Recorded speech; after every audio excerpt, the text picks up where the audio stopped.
I'll never forget that. We ran back to the Borgata after we made that score, hit a daily double, ended up getting back about $850 or something, but needed it desperately to avoid going to the cash machine. And it's always a little sad when you're among the 11 or so people that are lined up at the various ATMs around any casino destination at 12:01 because it's a new day.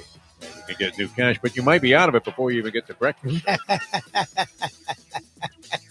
It's worth having these limits, I guess, on your ATM card. No, Lubie? Like, what's the maximum you could draw off your ATM card if you put usually 500. It's usually 500. Okay, I don't mess around. I'm at a nickel somewhere around in that category. And lately, my withdrawals have been frequent and even more generous. The time. Wake up with Defo, joined by Lubie. Welcome to the Defo Show. Look what the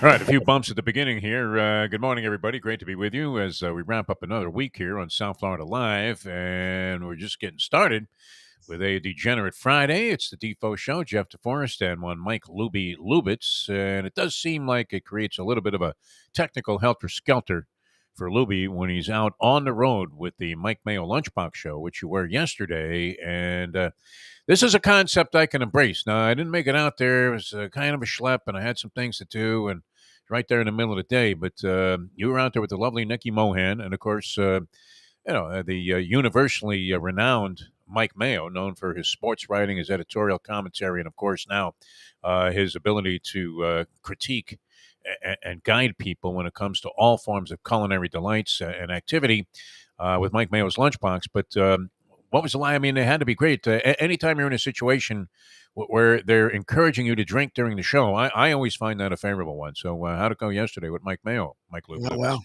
Three Sons is great, man. The guy Joe, who named it after his three grandsons, his son's three sons. And Dania Beach, really cool place, man. It's when you go to these breweries, a lot of the time, there's no food. Like, you have to count on a food truck, and the food truck's a pain in the ass. Yeah. This place has not only a full kitchen, but unless you're talking about Tom's Louisiana Kitchen. Tom does a great job, and that's good for Tom. But, like, for me to go to that brewery, I'm not going to lie, that would sort of suck if I was going to the brewery. Now, for Tom, I'd go for Tom. Looking at his food truck, it's a literal restaurant on wheels. So that would be worth it to just go see him. But if I'm going to the brewery and it's packed, you usually have to wait in line. It takes a long time to get the food, and it's sort of a pain in the butt, pain in the ass, whatever.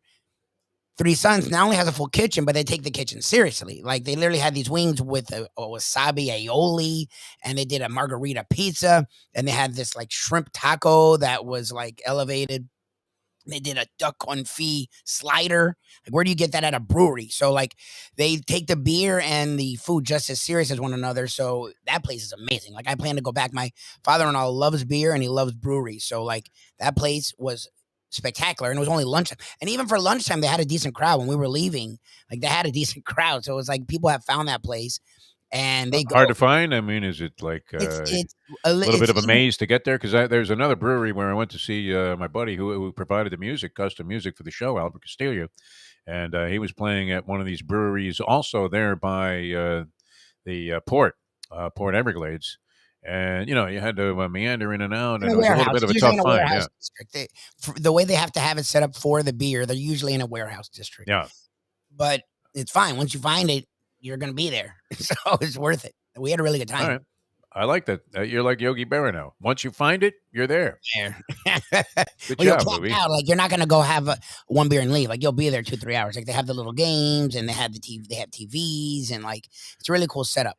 Like, nobody goes there anymore. It's too crowded. You just came up with one of those. It's amazing. A Yogi Berraism right here on the show. All right. It's a good morning. And I mean, most of these shows that do handicapping probably should just be straight up like we are here on the program. We are not here to do anything but attempt to entertain. And then on the side, I don't know, is it a side unstated mission? But to bury you. Now, we admit that we have no clue when it comes to any of this stuff, as nobody really does. Nobody knows for sure what's going to happen. That's why they call it gambling.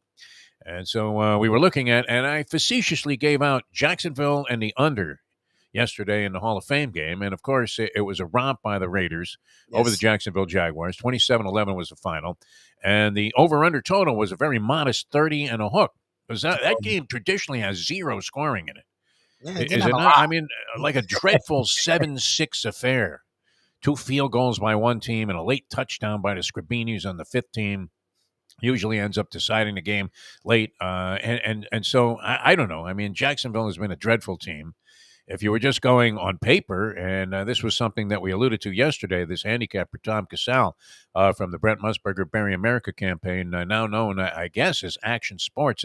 But we haven't figured that out yet, have we? It was Las Vegas Information Network. Remember that? It was Still exists. LVIN. Oh, that still exists. VSIN still exists. I don't know about the one you're saying. VSIN for sure still exists. Yeah, that was Vegas Sports Information Network. That was Musburger's group, right? So he's still running that. I thought he sold out to Action Sports because my beloved Bible here, the New York Post, my daily Bible, features now Action Sports, which had this guy Tom Casale, and he had an angle. Although he did say, I mean, look, you have to put a parenthetical around any kind of prediction on the Hall of Fame game, don't you? I mean, come on. It's like betting the Pro Bowl. It really is. Although the Pro Bowl used to be kind of an annuity when it came to the over. And I believe, maybe I'm wrong about this. I mean, I'm basing this on zero research, Lubie. I'm just basing this on kind of a general impression that I have about the game. It's usually a very dull, non- or low-scoring affair. You get the scrubs in there late, and a couple of mistakes happen, like some clown plays. They end up resulting in points on the board. And that's usually how the game is decided, by people that, A, you never heard of in the first place, and B, you will likely never hear from again in the Hall of Fame game. They don't play any of their starters pretty much. I don't know. Was there a single starting player on the field at any time, even for the ceremony? I don't think so. The kid Walker, who was the first overall pick, got his first sack. So I presume. Oh, I saw that. Yeah. He was a menace, huh? And Justin Fields, I guess, will play in the preseason games. But nowadays, especially the Hall of Fame game, you're not seeing the offense at all. Like no one. Yeah. So sure enough, I mean, the Raiders, Las Vegas explodes and ends up with 27 points in the ball game. And the Jacksonville Jaguars, with Trevor Lawrence, I don't even think he was wearing street clothes. I think he was wearing pajamas. I don't even know what he was wearing. It wasn't a uniform, that's for sure. And he was on the sidelines the entire time, but didn't even come out there for the, proverbial token snap that you usually take, right? Don't they trot Peyton Manning out there and he takes one snap, he turns around, he hands the ball off, and then he's already running off the field before the play is even complete. That funny little duck run that he had. And that's it. That's all you get from that's all you want from the Hall of Fame game. It's about the Hall of Fame. I don't know. It's not really, a game that you should sit there and think, my God, I've got an edge in this one. Although there were probably people that love the Raiders just based on the fact they have an overall better roster than the Jacksonville Jaguars, as you might imagine. Although the Jags made a couple of moves in the offseason to make you think that, is there a possibility? I mean, they obviously are going to be a better coach team this year. There should be less chaos associated with the organization. And Trevor Lawrence, who won 3 games, went 3-14 as a starting quarterback last year. I don't know. Did he play every game? I think he did, but he ended up like 3 and something as a starter. And, he's got, eligibility to improve, as they say in Thoroughbred Racing, does he not? But great way for us to start out the season, recommending Jacksonville to you. The Greek, who is on a roll, I mean, just red hot. And he thinks he has an angle on the preseason, which I don't. I mean, look. If you're betting preseason football, there's a good chance that therapy would be useless to you because you're already too far gone into the sickness of degeneracy to possibly have any chance of snapping out of that. You're going to be sending it in on preseason games just because you need the action, much like my screen-to-screen betting at the track, where I tell myself every time I go, okay, I'm going to concentrate on one track. I want to make bigger bets on one track and conserve my bankroll and concentrate on just trying to make one big score. Do I ever do that? No. The minute I get there, I look up on the screen. 0 minutes to post at Woodbine. Right? Don't even have a racing form yet. Nothing. Zero information. Let's backwheel the favorite and take a shot. Maybe I can get a little bankroll going before I get going. And before you know it, you're down $80 because you bet 2 races that you have zero insight into whatsoever. Didn't even bother to check the names. Don't know who's riding. Not even sure if it's really at that track. it's insane. So I hope you guys made a score. And if you went against us, you parlayed the Raiders in the over in that ball game, which that was a tough one to conceive of. The over with the total 30 and a hook. Thinking you're lucky to see 3 touchdowns total in a ball game, are you not? I mean, they're just not even trying. Hall of Fame And game. yet, no, I don't know. I didn't watch any of the game. I just saw a couple of highlights. I did see that guy get his first sack, and then he was in the backfield a couple of other times. He like knocked some guy cold, didn't he? Walker. He, I just saw some highlights on Sports. I watched like the end of the second quarter into the second half just to see remember what football looked like. But then I remembered, I don't know any of these players. Yeah, so I stopped watching.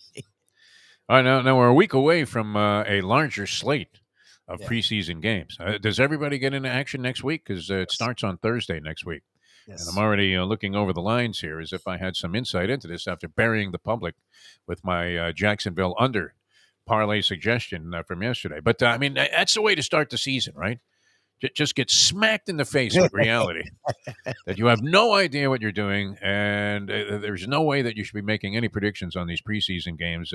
Next week on Thursday night, you have the Patriots and the Giants, and also the Ravens and the Titans. Now, the Ravens are the one team that you might be able to make a case for because John Harbaugh has a phenomenal record, winning record in preseason games. He routinely sweeps the board in the preseason. I don't know what kind of emphasis he puts on this. I mean, they used to say just the opposite about certain coaches. Marv Levy was an example of a guy that absolutely didn't give a flying, can I say it, Lubie? A flying fuck about preseason results. Oh, yeah. He routinely would go like 0-4 with the Buffalo Bills. If they played 5 games, he'd go 0-5. And then they'd go on and, go to 4 straight Super Bowls. That was Marv Levy's philosophy. He just didn't care about the result of preseason games. You have new coaches that, wow, I mean, does that cliche have any application whatsoever in reality, Luby? What we need to do here is establish a winning attitude. Because I always get a kick out of it, when you see like Hard Knocks, and these guys are all in, like they were just 100% committed to winning these games. And you'll see like at halftime, the coach is giving a speech. Well, we're getting buried here, but let's go out there and win the second half. As if it made any difference. And you're thinking, really, the guy, is he just practicing his motivational speech for week 16? I'm not sure. Because, I mean, he's telling a team that we're going to go out there and win the second half, and then he unveils like a lineup full of scrubs who are unlikely to have any impact whatsoever on the team's, proceedings during the regular season. So it's hard to imagine. Although, do coaches just pretend they care about preseason results, or do they really give a damn whether they win or lose these games? I can't imagine. They care about the action, right? Like they care about how their players look and are they getting the concepts. There's no way they care about the score.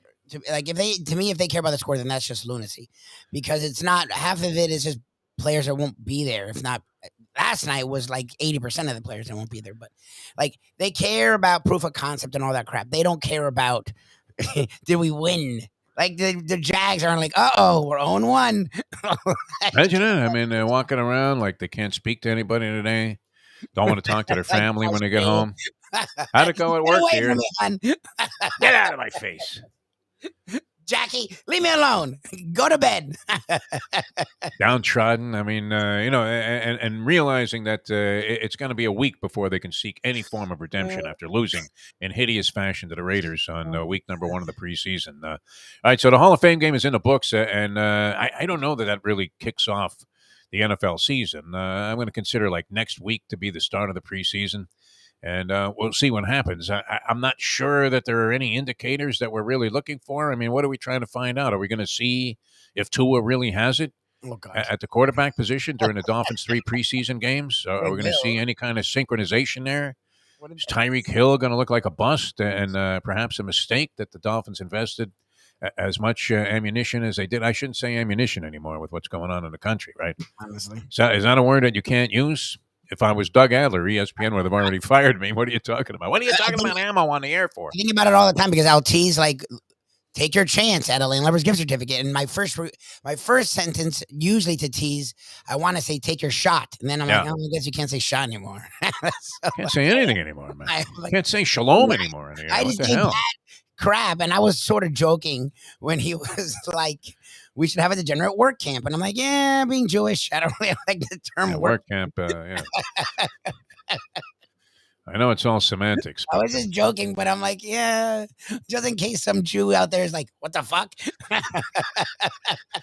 Crazy. All right, so that was good. We got you off to a great start here, and we're very proud of that. 2 losers in one game. Oh, my God. By a wide margin, too. I mean, it wasn't even close. The Raiders romped. They were laying 2 and a hook, and they win the game by 16. And the over-under, 30 and a hook, and it totals out to 38. So you couldn't be any further off, and that's the way we start our 2022 NFL season here on the Defo Show on a Degenerate Friday. Now, we'll probably, we always have our expert handicappers during the course of the season, and that's right around the corner. Mark Lawrence will be rejoining us during the football season. He's always great, college and pro football. The professor, dynamite on college football. Almost always carves out a winning season and has had a huge upside record here on the air. Last year, he was brilliant last year. I think it was like 70%. When we were doing the shows. Yeah, no, he was absolutely great. The professor had a real good year. And we're going to work in some Greek because did the Greek lose his stature here as a handicapper on the show? No. Since, he's not betting anymore. I don't know that we can take a guy that's not betting. Is that maybe good to have a guy that's just giving advice but not betting the games himself? Because unless you're experiencing the pain, I don't know that you can take into account that the emotional impact that losing has on you. Where, you wake up every day feeling like shit, wondering where are you going to get the money to pay your bookie? Trying to explain to your wife what these withdrawals were, or whoever it is that might be monitoring such things, which in most cases is what? When you're talking about degeneracy, it's usually a woman going, "Were you at the track again?" Track? What track? I don't know anything about any track. All right. I'll be there today. I'm going to be punching away with a little Saratoga. Hopefully run into the Gambling Gourmet, who's going to join us later on the program here after that very successful outing that he had with the lunchbox yesterday. He'll be in full force here later on the show today on this Degenerate Friday. The professor is off today. I was thinking about, I can't really imitate what he does with the big board because I'm not technically savvy enough to put the pictures up, right, Lubie? I would have to be just like holding them up like this. I don't know that I could actually establish the big board. I was thinking of this one. I don't know if this would have flown because, look, John Daly was begging Greg Norman to put him on the Live Tour. Oh, really? 56-year-old John Daly wanted to be on the Live Tour. And probably would be made for it, right? They're playing rock and roll music the whole time. What would be better than to have Daly up there, a very beloved figure in the game of golf? The guy's been down in the dumps, and everybody relates to him. He's a real red-blooded American, this guy, with his share of success and troubles. Won a couple of majors, right? British Open. Did he win one of the other majors? I believe he did. I think he has too. Daly? Grip it and rip it. I mean, always very relatable to the crowd. The crowd loved him, and he was a great guy. I remember I had the pleasure, actually, of following him around. I've mentioned this a few times. I was doing a little emceeing gig for the Honda Classic, and on Tuesday, prior to the tournament, they have this thing like for sponsors and I guess people that buy high-end tickets, where they had 4 guys going around the course. Daly was one of them that day. Dudley Hart, who was a local favorite and was having some success on the tour. I don't know if you remember Dudley Hart. Real good guy. I heard that. He hails from the Fort Lauderdale area and was a terrific guy, and we got to be friends over the years a little bit. He was one of the golfers. And Jim Furyk, I mentioned, where Furyk got mad at me because I made some comment. And it was just like one of those things where you're asked to do a roast, and they, would ask me to, like, roast the boss at some radio station I was working at, and the only guy that wasn't in on the joke was the boss. And you're like, so I made some comment about Furyk's weird swing, and he literally, he looked at me, Lubie. You would have thought that I cursed out his mother, or had insulted his family. And he looked at me like, "It's not a weird swing. What are you talking about?" It's like, "Yeah, it is, Jim. Your swing looks like mine, except you hit it straight and far." And, because he has that thing where he loops the club outside, right? So, was that not appropriate? Me trying to show the crowd that I knew a little bit about the game of golf naturally made a fool of myself and stepped right into a big pile of dog shit right there with Jim Furyk. And I forget who the 4th guy was. It might have been Fuzzy. Fuzzy Zeller out there. I think it was. Fuzzy Zeller was the fourth. So that's a pretty good group, right? You got Daly, very fan relatable. Dudley Hart, super nice guy who was really coming along and had a nice local following. The Fuzz Man, who there's nobody better except maybe in the history of the game, Lee Trevino, at being relatable to fans. And then this sourpuss, which I didn't even know he was bald, Jim Furyk, who was probably the best of the golfers in the group. And, I don't know. Yeah, I guess he was more accomplished than Fuzzy Zeller, wasn't he? Jim Furyk, would you say? By the way, Daly won 2 majors. He won a PGA and he won an Open. Yes. Okay. The Open. I love how they even in the freaking Wikipedia they call it the Open. It's like, what are you talking about? No one called it the Open. It was 95. It wasn't the Open in 95. I'm like, that's a load of garbage. Openness. Yeah, exactly. That's what I would tell you. So anyway, I mean, I was going to do a big board about possible like celebrities that have disgraced themselves that might sign up for the Celebrity Live Golf Tour. Okay, so like the example would be maybe Tom Selleck, because you don't see him anymore on these reverse mortgage ads because possibly, I don't know, is there a federal investigation? The feds are busy with Trump and Snyder and some of this other stuff. Under investigation. Yeah. Who isn't under investigation by the feds, by the way? I was at one time, yeah. Exactly. I can't believe they spent even a second on that compared to some of these other things that they just like slough right over. But anyway, I guess Joel Osteen, would he not be one of the faces of the Celebrity Live Golf Tour? Just a complete sellout. Should we be so harsh on these guys? They're going to eventually get their way back into, integrate themselves back into the mainstream. Swaggered, yeah. But still alive? Is Swagger still alive? Any of these evangelists. In fact, they could be one of the teams on the Celebrity Live Golf Tour, right? Because they'd like to do that whole team thing where guys that aren't even playing together are on a team. So you're looking, going, well, is my team in front? Let's see. So-and-so's on 15. The other guy's on 12. Absolutely Meshuggah. But all of the Live Golf Tour players are now saying, you know what, this thing is here to stay. It's way more fun, far more practical than anything that we ever saw on a PGA Tour. Monahan can go, fuck himself, and we're gonna be in court, and then we're gonna be right there on the green, and it doesn't matter what the people at Augusta National say. We will be playing in the Masters. Robbins, it's a big ugly mess, huh? Big ugly mess.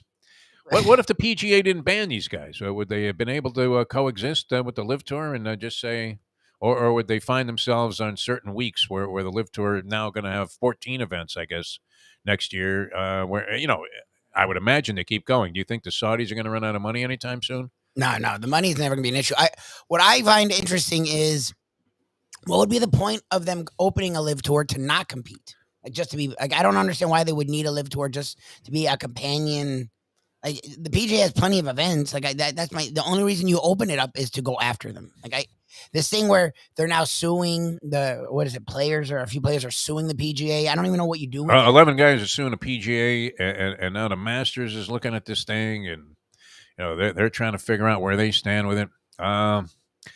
It's sort of insane. I mean, the Live Tour concept of the zero competition, I mean, it really is just like a 40 and over tours, and not like if you joined a 40 and over basketball league after you couldn't play competitively anymore. And that seems to be the category that they're in. They're like a little bit of a go-between, a buffer between the actual PGA Tour.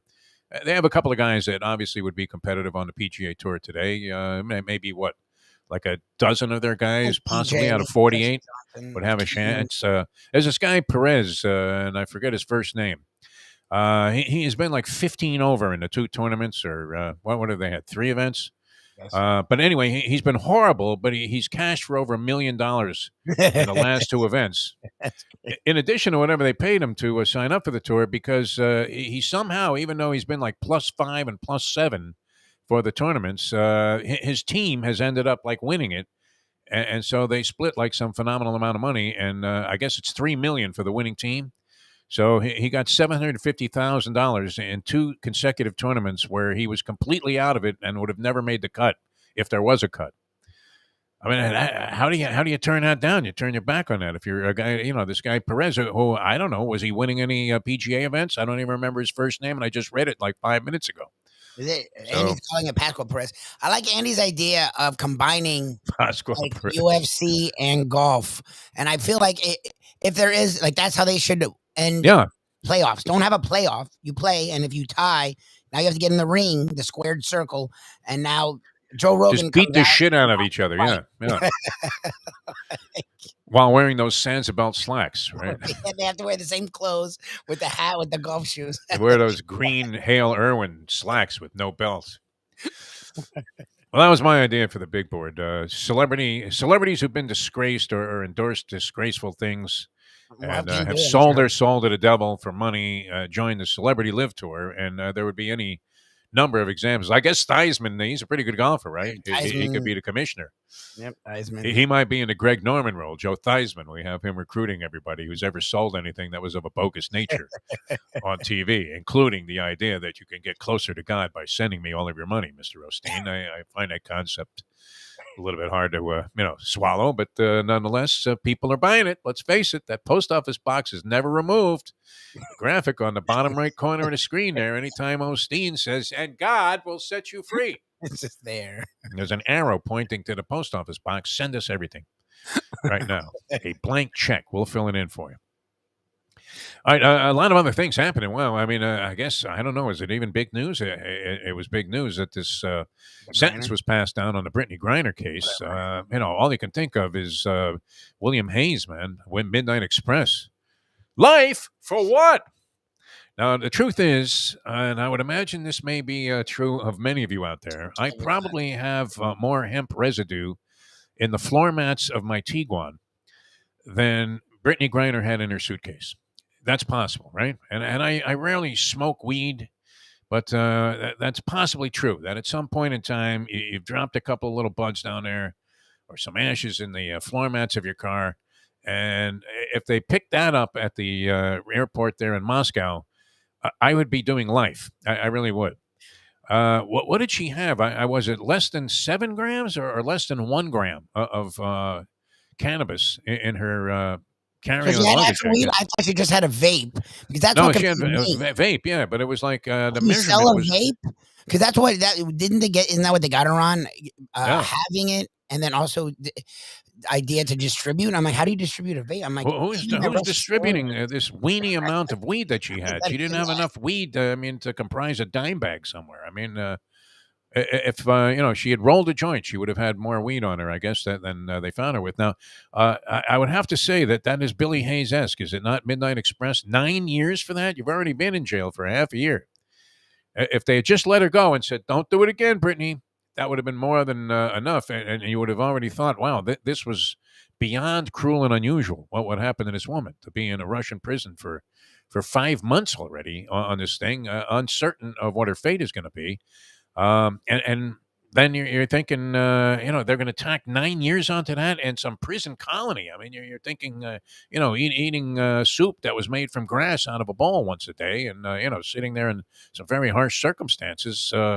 I mean, beyond the scope of your wildest imagination, that would be a just and fair punishment for whatever it was that Brittney Griner was attempting to do, which I think you can buy her story, right? She didn't know what she was doing. I don't know. I mean, maybe she didn't think about it, but what the hell are you doing? I mean, obviously, if you're going into a foreign country, as you were saying yesterday, Lubie, the Mustang was telling me, "Hey, why don't we bring some gummies on our trip to Italy?" I said, "Look, I don't know what's going to happen there, but the last thing I want to do is be in a scene at the airport where somebody is rummaging through our bag."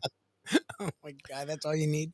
I just don't need it. I don't need it at this point in my life, At that point, I denounce any knowledge. I mean, if she had tried to sneak it in there and got caught, I would have had to say, "Listen, Mustang, it's been nice." Loyal motherfucker that I am. There was her. There was her. Just turn around and walk away. I don't know. You don't want a bunch of cops getting all excited around you, speaking in a foreign language, and they're gesturing and doing all that.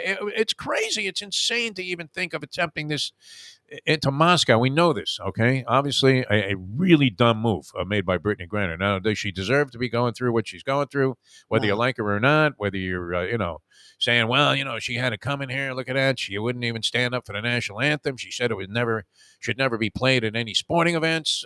Okay, whatever. I mean, so she has an opinion that you disagree with. That doesn't mean that, for this, she should be sitting in prison for 9 years in a foreign country. I mean, it's absolutely insane to consider that as any kind of a justification. I mean, the sentence completely unjustified and obviously, a sham, the entire thing. What would they do? I mean, if somebody had done this coming into the United States, what would have happened to them? What do you think, Louie? They confiscate the stuff and tell you, hey, don't ever do it again. Maybe they harass you for like an hour. You're sitting in something there all nervous. They might mess with you. Yeah. They make you feel bad for a while, and then, eventually you say, okay, we're going to write you a ticket here. Show up in court. They don't even care about weed. The dogs don't even sniff for weed anymore. They sniff for bombs. Like weed's, it's almost. I think they sniff for fruit and vegetables. And they're really weird about that stuff. But marijuana's, it's like third rate at this point. But the problem is and I saw it again yesterday. Americans are offering. It's like offering. Like the Victor Bout dude is really bad. This guy is not one that you want to let go. It's really bad, and it's in fact, he only has like another 14 years on his sentence, and you're thinking that's not enough. No. Right? This guy went out of his way to find the most heinous people that hated Americans more than, the life itself, and were willing to do anything. They were willing to wear this stuff and just roll into whatever building they could to blow up as many Americans as possible. This was the kind of guys that this Victor Bout or Boot was seeking out. All right? You couldn't have a more heinous criminal. It sounds, I don't mean to make light of this, but it is true that trading Brittney Griner as a political prisoner for Victor Boot is worse, more lopsided than Joe Barry Carroll for the chief and the rights to Kevin McHale. Who's making this deal? Red Auerbach for the Russians? My God. The liberals want to make people happy too much. Like, I'm all about, looking out for people, and she needs to get out of there, and we got to get her out, but I'm sorry. And meanwhile, this Whalen cat who's been in Russian prison for 3 years on a completely, as far as anybody knows, I don't know, was he a spy? I don't think so, right? A completely bogus, made-up charge. Has a scam trial, much like, the whole thing was a sham, like it was with Brittney Griner. Because in Russian courts, the prosecutors want, 10 years. They went a little light on her. They only gave her 9. Exactly. For having like a gram of weed in her bag. Get out of here. I mean, it's insane. But this trade-off, and then they want to get a third team involved. It's like all of a sudden you got to bring in the Tampa Bay Rays and get one of their prospects going because they're going to Germany and saying, well, you know what, give us this murderer also. I don't know. It's a pretty lopsided trade. And it's interesting because for some reason that there was no big public outcry about this Whalen guy who has already been in prison for 3 years in Russia. For no good reason. And this guy literally did nothing as far as we know. Like absolutely nothing. He just happened to be a guy. They said, hey, you know what? You're spying on us. I don't know. I could be wrong about that. I don't have any, factual basis to say that he was not. But it seems like, it seems like it was a totally made up thing by the Russians. Nothing's come out saying that guy was like a criminal. The Russians are just paranoid. And they do what they want. They have no rule of law. And they took an American citizen, and it looks 99.9% like they just unjustly threw him in jail with a 16-year sentence and buried him. And while there was some conversation about it, his name would pop up. His parents would appear on some news show and say, "Well, I wish they would do something about this." And you know what? You wish they would. But his name had really been buried way below the surface. And he probably was going to sit there and rot for the 16 years until Brittney Griner got popped for the weed. So if there's anything good that comes of that, maybe they get this Whalen guy also. But to let this guy, Victor Boot, out, are you kidding me? What was that movie where it was Nick Cage? Oh, About Face or whatever that was, where he changed faces with some, vile criminal. Face Off, yeah. Well, one of the worst movies in history with John Travolta and Nick Cage. Just a preposterous concept all the way around. But this guy, Victor Boot, is more heinous than the criminals that they paint in movies, in fictionalized stuff. Yeah.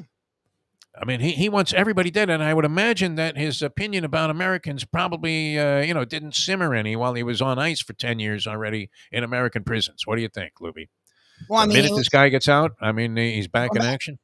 Yeah, it wasn't even about being. It's not that he's a terrorist. He's a businessman, and he's like, look, the people that are going to keep buying weapons are the crazies. Like that's what's his thing. He sought out the craziest people because he's like, they're going to keep wanting to buy weapons, like it was normal business, and that was lunacy. So that made him one of the most evil men to ever walk on the face of this earth. And you can't trade him for her. Supposedly, the way they painted it yesterday is that they're trying, and the Russians are driving a hard. That's what that sentence was. It was them trying to drive a hard bargain. It's like, what is going on with this thing? Like, I don't want Griner there, but I'm sorry. This is of her own volition. You can't give up multiple evil men and women for her. Like, you can't. Like, Russia. No, I mean, if Manson was Russian, they'd be, looking to spring this guy. 100%. Unbelievable. Are you kidding me? And obviously, look, like you said, nobody wants to see these people unjustly thrown in Russian prisons. 9 years for this, I mean, is an absolute atrocity. And, and the other guy apparently did nothing. And he's got a 16-year rap, and he's already served like 3+ years in Russian prisons. But hopefully, I mean, that'll be resolved. But this Victor Bout, I mean, is nobody that you want to let go of. And surprisingly, he's only got like a 25-year sentence, which, I mean, is plenty of time. But, I don't know. After 25 years in jail, is he going to be any different when he gets back to Russia? And Putin is patting him on the head and saying, "I told you we'd get you out of here." Right? I don't know. That's just a crazy story going on. So is this Deshaun Watson thing, which I don't know what's eventually going to transpire there. I don't know. I mean, that doesn't matter anymore. The NFL now trying to save face because what they originally had bargained for backfired. And, it kind of offends me if I'm an NFL player to think that, the main thing, one of the main emphasis points of this collective bargaining agreement was to get the disciplinary part of it out of the sole control of Roger Goodell, where he presided over all disciplinary procedures and was the final say, judge and jury, and whatever he wanted to do, that's what was going to be done. It seemed like it was kind of unfair to the players, did it not? That it was at the just whim of Roger Goodell, who was far from impartial when it came to protecting the interests of the NFL owners. So, they come up with this new system where they appoint an independent arbitrator. I believe, I mean, both sides had to sign off on who that was going to be. They get a former federal judge who should be pretty adept at mediating these sort of circumstances. That judge comes up with a conclusion that a 6-game suspension is what's in order based on precedent established by the National Football League in these disciplinary cases. And the NFL says, we don't like that. So now it goes back to Goodell, who assigned a former attorney general from the state of New Jersey, although it was a long time ago that he was the attorney general there. And he is going to ultimately decide what the punishment will be. And I guess whatever he comes up with, now are they obligated to stick with that? I would think so, right? This is the appeal that's being heard. Yeah. So Goodell took himself out of the picture there, which was probably good from a public relations standpoint because it wasn't going to look good for him if, after submitting this to an independent arbitrator, he came right back and said, you know what, screw that. That's what I thought he was going to do. Talk about wrestling. No, what? Screw it. I'm going to rule it. You're out. I mean, it sounds very much like the Russian court proceedings. Exactly. Where whatever the prosecutors ask for, that's pretty much what's going to happen, even though you have your own attorneys conferring with you going, oh, yeah, the judge, he likes you, like they did in Midnight Express. Brad Davis was the actor there, and not the guy who was also at the same time that was a prominent guard for the Dallas Mavericks, Brad Davis, right? Pretty good ball player. And I don't know, did that guy ever do anything else other than Midnight Express? Brad Davis, the actor. Haven't seen him, or was that his only movie? It was a good movie, though, no question about it. It's one of those movies, after a while, the cruelty gets to you. But who was the guy that was ratting on everybody? Ripke? Or he bit his tongue out at the end of the movie? I mean, it's just a horrible. I mean, envision this for yourself, Lubie, that you would be in a Russian prison for the next 9 years, where you were just bopping along as a basketball player, and I guess Brittney Griner has some wealth that she's accumulated from her various dealings. In basketball. And, people then, I see some people, it's crazy, they're blaming the WNBA for having low salaries. No, I mean, Griner did something stupid. Absolutely among the dumbest things that you could do. If she had a gun in her bag, it probably would have been better than having these little vapor pens or whatever they were. And, you're just asking yourself, I mean, why would you take that through the airport in Moscow? Why? She had to have some idea what Moscow and the Russian philosophies were like. She's been going there for years. She's done this for years, and I get that. But you know what? You got to take the temperature. Like you just do. But that doesn't mean she shouldn't be helped. That doesn't mean she shouldn't be gone out of there. But she should not be let out or traded for like Saddam. Right. It'd be like releasing Bin Laden if he was in prison. Bin Laden, I'm sorry. Yeah. Brittney, enjoy. You're gonna be there a while. We're not giving you Bin Laden. Sorry. Why not ask for Jacob deGrom while you're at it? Are you kidding me? Hoping his arm comes around. All right. Anyway, I don't know what's going to happen with Watson. I'm not sure. I would imagine that the NFL is appealing this, thinking that they're going to bring about some kind of a change and a longer suspension. They save a little face if that happens for themselves. Although I think if you have an agreement, are you not? I mean, would it not look better for the league if they at least, we're bound by this agreement and we're obligated to honor it, even if it didn't go in their favor? In other words, they had their opportunity here in front of what was supposed to be a fair and unbiased arbitrator. And this is what the woman came up with. And you would have to think if she wasn't qualified to make a final decision, why not just bring in Adelaide Bird at that point? Yeah, it is interesting. Like you agree on a person, the person who rules, you're like, oh, I don't like that ruling. This isn't. Give me another number. Yeah. Exactly. Like, how does that even work? Like, how much are you going to charge me to put in that air conditioning unit? Oh, 8 times? Give me another number. Like, okay. And the guy comes right back. We're like, how about 5? I mean, that was weird. Why we started 8? But I mean, I don't know. I mean, how does that, how does that work with your relationship with the players union, which was already awkward during all of these years, although they found labor peace now for like the next 10 years. But that was one of the big things that they were trying to legislate into this collective bargaining agreement, to not have this power all exclusively in the hands of Roger Goodell, which, he hasn't performed well in that capacity anyway, with the inconsistent rulings that he's made. And I'm glad he took himself out of the thing. Let him go ahead and make money for the owners. That's fine. He's obviously very good at that. These positions that he takes on political things and philosophical things and civil activist type of things have been horrible. And he's always had to do an about face. He's the Stephen Ross of NFL executives. Is he not? I mean, always having to do an about face. Go, well, we didn't really mean that. But it does seem like it would, cause a little bit of acrimony in a relationship between the players and the NFL. Now they're pushing for at least a year's suspension, supposedly. I mean, this is the word, that's out there, that they want an indefinite suspension where, Deshaun Watson would be like in a Pete Rose situation where he could apply for reinstatement after a year. They want to fine him like $10 million, which if you're picking up $230, I don't know. I mean, obviously $10 million is $10 million, would mean a lot to me. It was probably going to evaporate into some kind of a tax, situation anyway. But you're still, going to pick up $220 million over the next few years.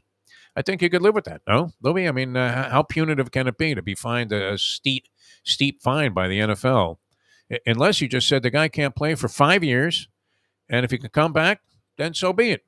Then good, we'll welcome him back. But he's going to sit on ice for 5 years and not make any money. And, if he wants to come back and try and persist, now that would be a significant punishment for this whole thing. The women, seem to be credible. I don't know. I saw one of them finally came forward. They hadn't really identified any of these women. And one of them spoke yesterday after this, about the ruling and said, what a bunch of crap.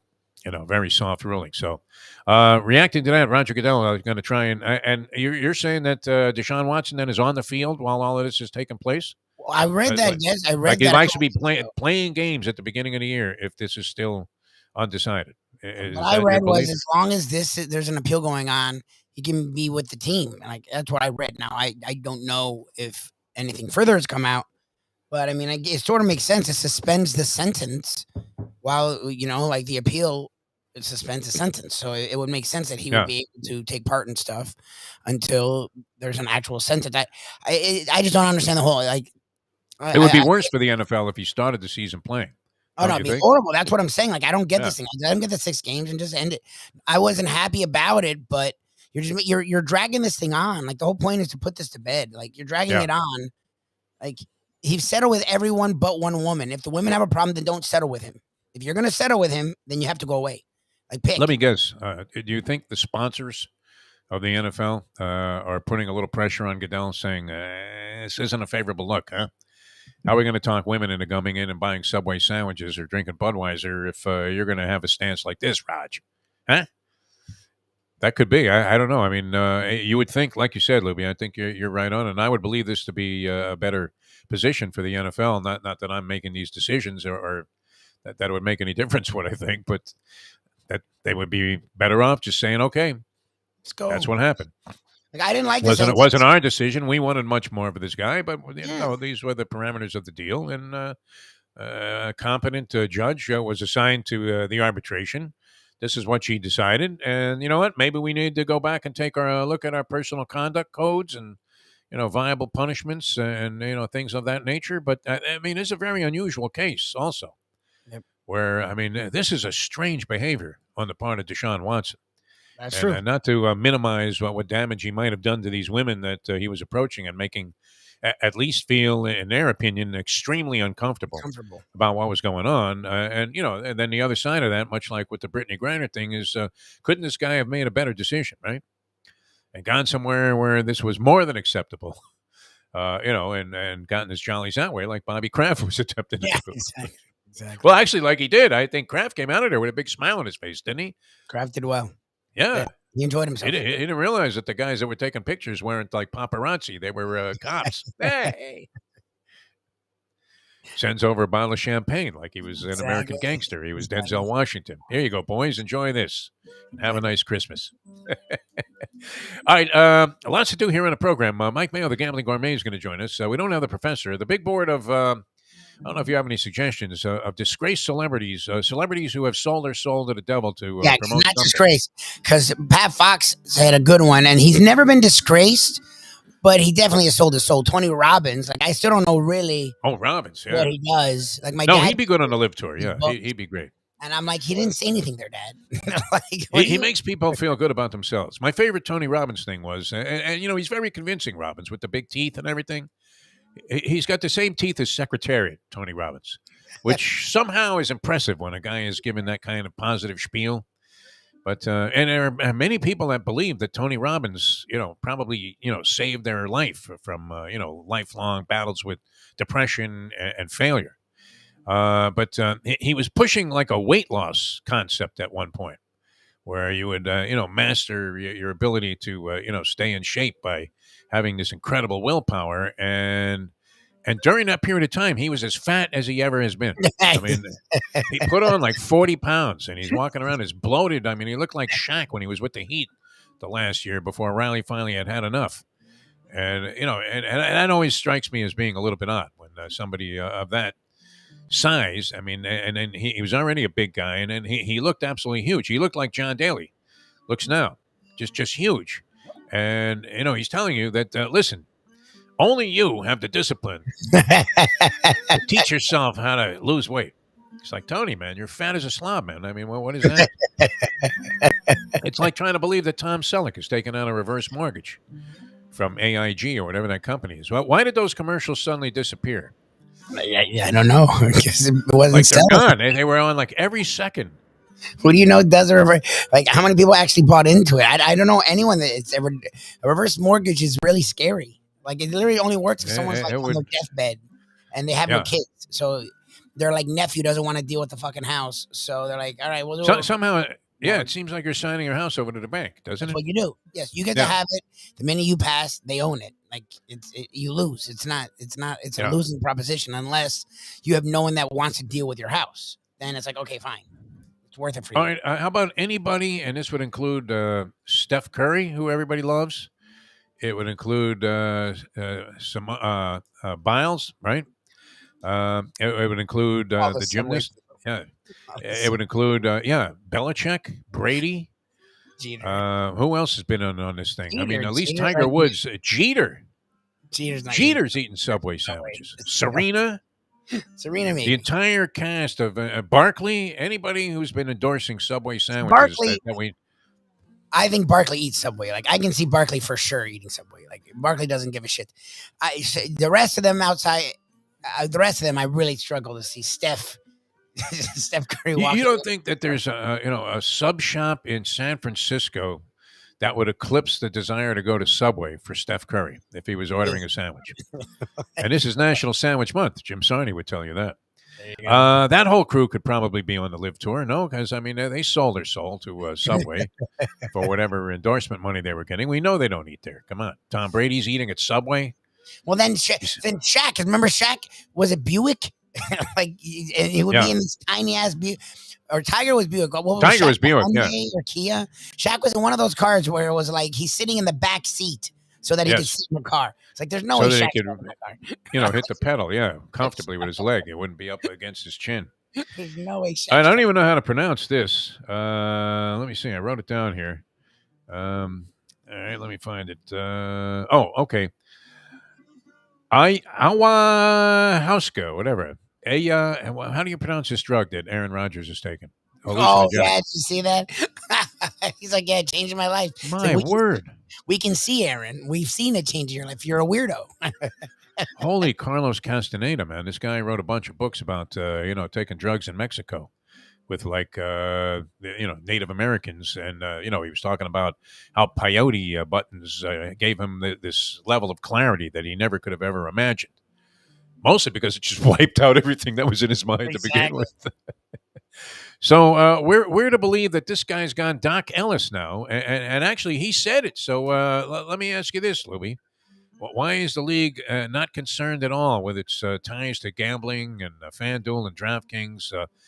I don't know. The invasion of DraftKings on Tennis Channel. You're watching a tennis match, and every 3 seconds, this blonde woman comes up and takes up half the screen and tells you, you can bet this next point, and if you do, you bet $1, we'll give you back $100. Okay, they're giving you $100 for betting $1. Why, Lubie? Because people are winning? I think not. No. All right. So, but in tennis, you're watching tennis, sanctimonious sport where they want you to be quiet while the guy is serving instead of swinging. You'd be tempted to just start screaming, "Miss it! Miss it!" Yeah, who's betting on tennis? People that bet that much on tennis, I guess overseas. I could see betting matches. I mean, like last night. I mean, it was a great matchup there with Coco Gauff, who's playing dynamite tennis out in San Jose. They have a tournament, one of the preludes to the U.S. Open hardcourt tournament, San Jose, California. And because her ranking points have declined because she wasn't playing so much, Naomi Osaka played Gauff, who was the 6th seed in the second round of the tournament. All right. Now, it's not like they go 7 rounds like they do in the slams, but I think we're talking about, 5 rounds for the tournament to win the tournament. So this was a very early clash of 2 top-notch players.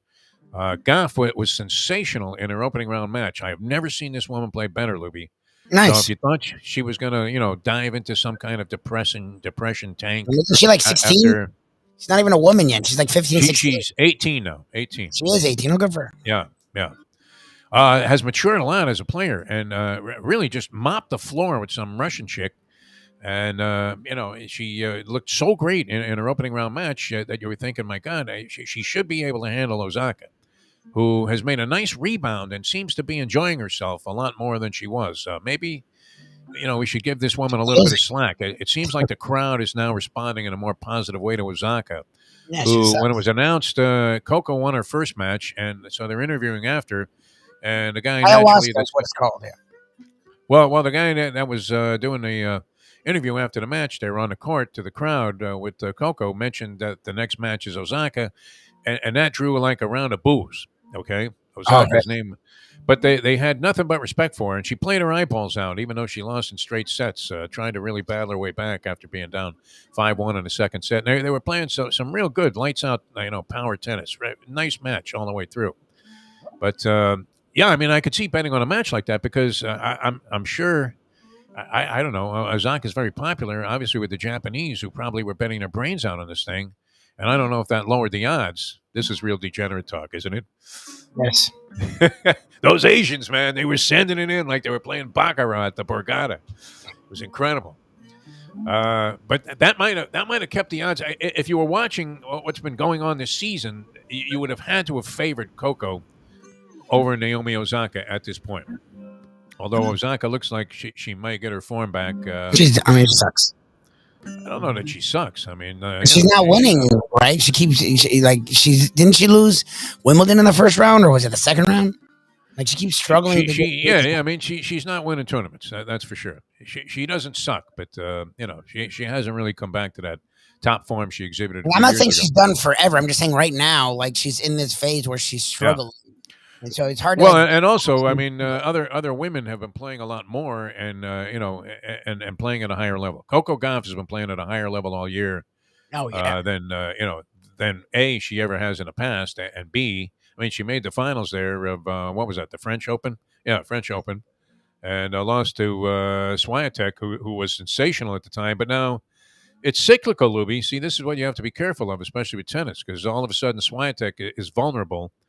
And, Coco Gauff was just she could have been any better in a match. Unless she bounced badly off that first round match, she was going to beat Osaka last night. So I could see betting tennis. I mean, that was an easy opinion to have. You could have sent in all the money you wanted to, and you would have felt fairly comfortable the entire time. Because even though it wasn't completely routine, Gauff was in control. She did serve for the match. She had like 8 match points and couldn't close it out. And then finally, she won over Osaka. So, and I don't know what they were trying to do to her. A Marquis de Sade kind of draw in this tournament. I don't know if I'm giving too much detail, but her next round match is against Paula Badosa, who is a Spanish girl who's also been playing some great tennis. Not quite winning championship level, but no slouch out there following up with the Osaka match. So, anyway, that was very entertaining last night. This Coco Gauff thing, that was great. But what about? I mean, what does the NFL do about the hallucinogenic aspect? Ayahuasca. I don't know. I love that he openly. What is it? Ayahuasca? He said that's what he attributed his happiness to using this drug. Well, it explained a lot. It's like, yeah, it makes sense. You've been a freaking weirdo. You seem like some guy that's out in the desert of Nevada. Like Tony Soprano at the end of his lifetime there, when he's looking out over the Grand Canyon with some hot babe. That's what it feels like, Aaron. You've done a 180. 2 in the morning. Yeah, and you think it's light outside. Like 2 years ago, you're trying to be the Jeopardy host. Now you're in the desert somewhere. You haven't shaved or cut your hair. Eating peyote buns. I mean, whatever the hell that is. Those natural drugs from where is that from? South America somewhere. Oh God. I mean, they can just wipe you right off the face of the earth. I would think. Very strong. I mean, mind altering. So the NFL has no questions about this whatsoever.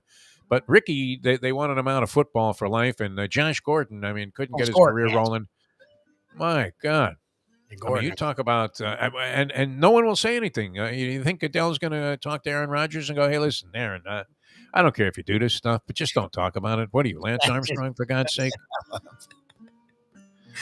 Just shut Is that a good look for the NFL that their top quarterback in the league and 2-time MVP is doing this on hallucinogenics? Literally, like he was Doc Ellis out there for the Pirates throwing a no-hitter. It's crazy. It was very interesting. What do the people of Green Bay think about that? They don't care. Good. Anyway, I want some of this shit.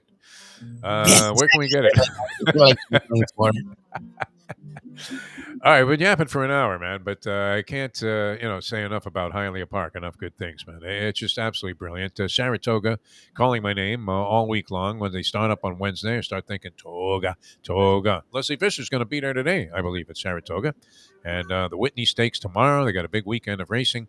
No better place to kind of replicate and get the feel of being at Toga than going to the Champion Simulcasting Room at Hialeah Park.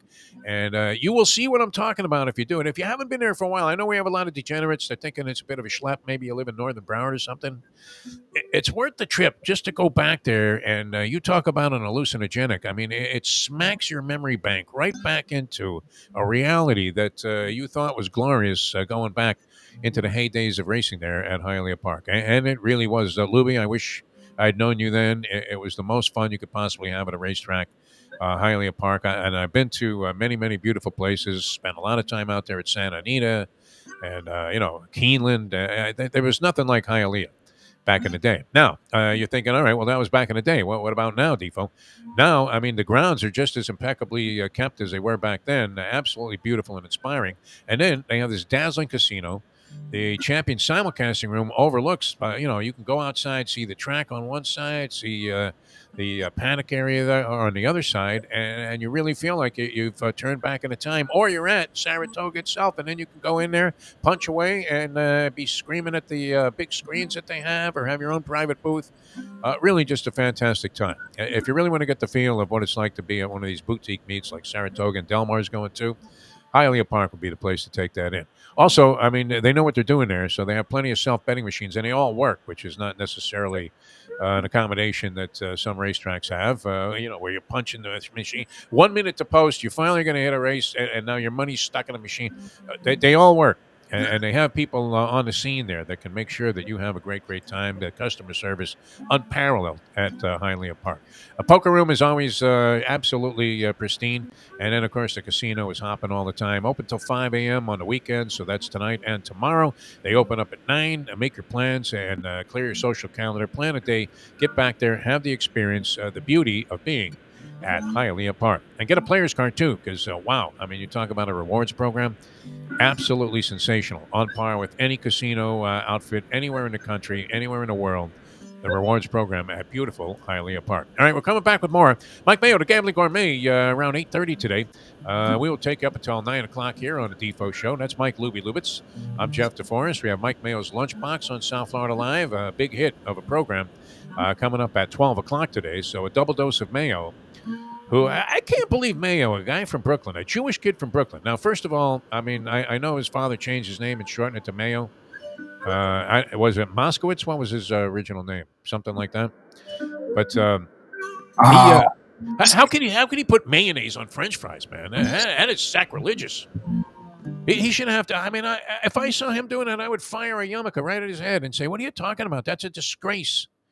French fries should probably be eaten with a little bit of salt in their natural state, or at worst, right? I mean, you could bathe them in ketchup sometimes, no? Yeah, I mean, bathe them in ketchup. And even then, I wanted to say, like, I've never been one to put the condiment on the French fry. Like my dad used to do that, and it ruins it. Like I'll dunk it in. When you put it on there, it like ruins. Yeah, it gets soggy, and then if you're not eating them all at one sitting, I mean, it kind of ruins the whole thing. Yeah, it's messy too. Yeah. Mayonnaise, though, and then he's passing this off as if it's plausible and acceptable because he one time had some chick in Belgium sit down with him and have a couple of fries with some mayo on it. Like in other countries, that's the thing. Is like don't have a waffle, Mayo. Come on. When we were in Dominican Republic, they do the cone thing with French fries, but then they put like sausage on it and cheese, and that's fine. But like that's not a standard. Like that, if I go sit down at McDonald's, I'm not gonna be, hey, can you put a hamburger on top of the French fries? Like. It's something you try there. Fine, I'll try mayonnaise there, but that's not a normal. You're at Coney Island in New York there, and you go to Nathan's, and you get those, cut French fries that are so delicious, and they got a ton of salt on them. They use the salt that they use to melt the snow on the streets there at Coney Island. And you're sitting next to a couple of guys that look like they have mob connections. And can you imagine looking at these two guys and going, hey, Vito, could you pass the mayonnaise? I got to dress these fries a little bit. Oh my God. Anyway, Mike Mayo will be coming up. He'll defend his position, no doubt. With some bizarre defense, too. This guy ain't exactly Perry Mason when it comes to defending awful positions that he has, like the Panthers losing in the first round. Because the rationale always gets into the bizarre, doesn't it? Remember, I mean, he was talking to me about the prices of lobster in the Byzantine Empire. It was I'm like, look, this is what they cost today. Like, it's just like gas. A few years ago, it was cheap. Doesn't mean that it, changed. It took 100 years for the price to change. All right, we're coming back with more in a moment here on the show. Very harsh, though. I mean, look, how can you not be somewhat sympathetic for this Brittney Griner? But I mean, that was Nolan Ryan for Fregosi, wasn't it? What the Russians are proposing? And did the Russians even propose that? Or did we just immediately say, hey, we got to get this girl out of here? Here's Victor Boot. That's what The Merchant of Death. We want to give you the Merchant of Death, and they're looking for a player to be named later out of Germany. Can you believe these guys? What are they, Brian Cashman? Exactly. Is advising it's Putin? like Riley. It's like Riley is working for Russia. He's going to get you. What the hell is going on out there? Is this because of cap considerations? Just let the poor woman go. And this Whalen guy, too. Man. It's like Red Auerbach in like the 80s. It's like it really is. It's Joe Barry Carroll for the Chief and Kevin McHale. Think about that. Like the Chief for Joe Barry Carroll would have been a steal. Throw in McHale, one of the toughest post guys in the history of the game. Not mentioned as enough. I don't know why it is. I mean, as one of the greats of all time, Kevin McHale. Was he not?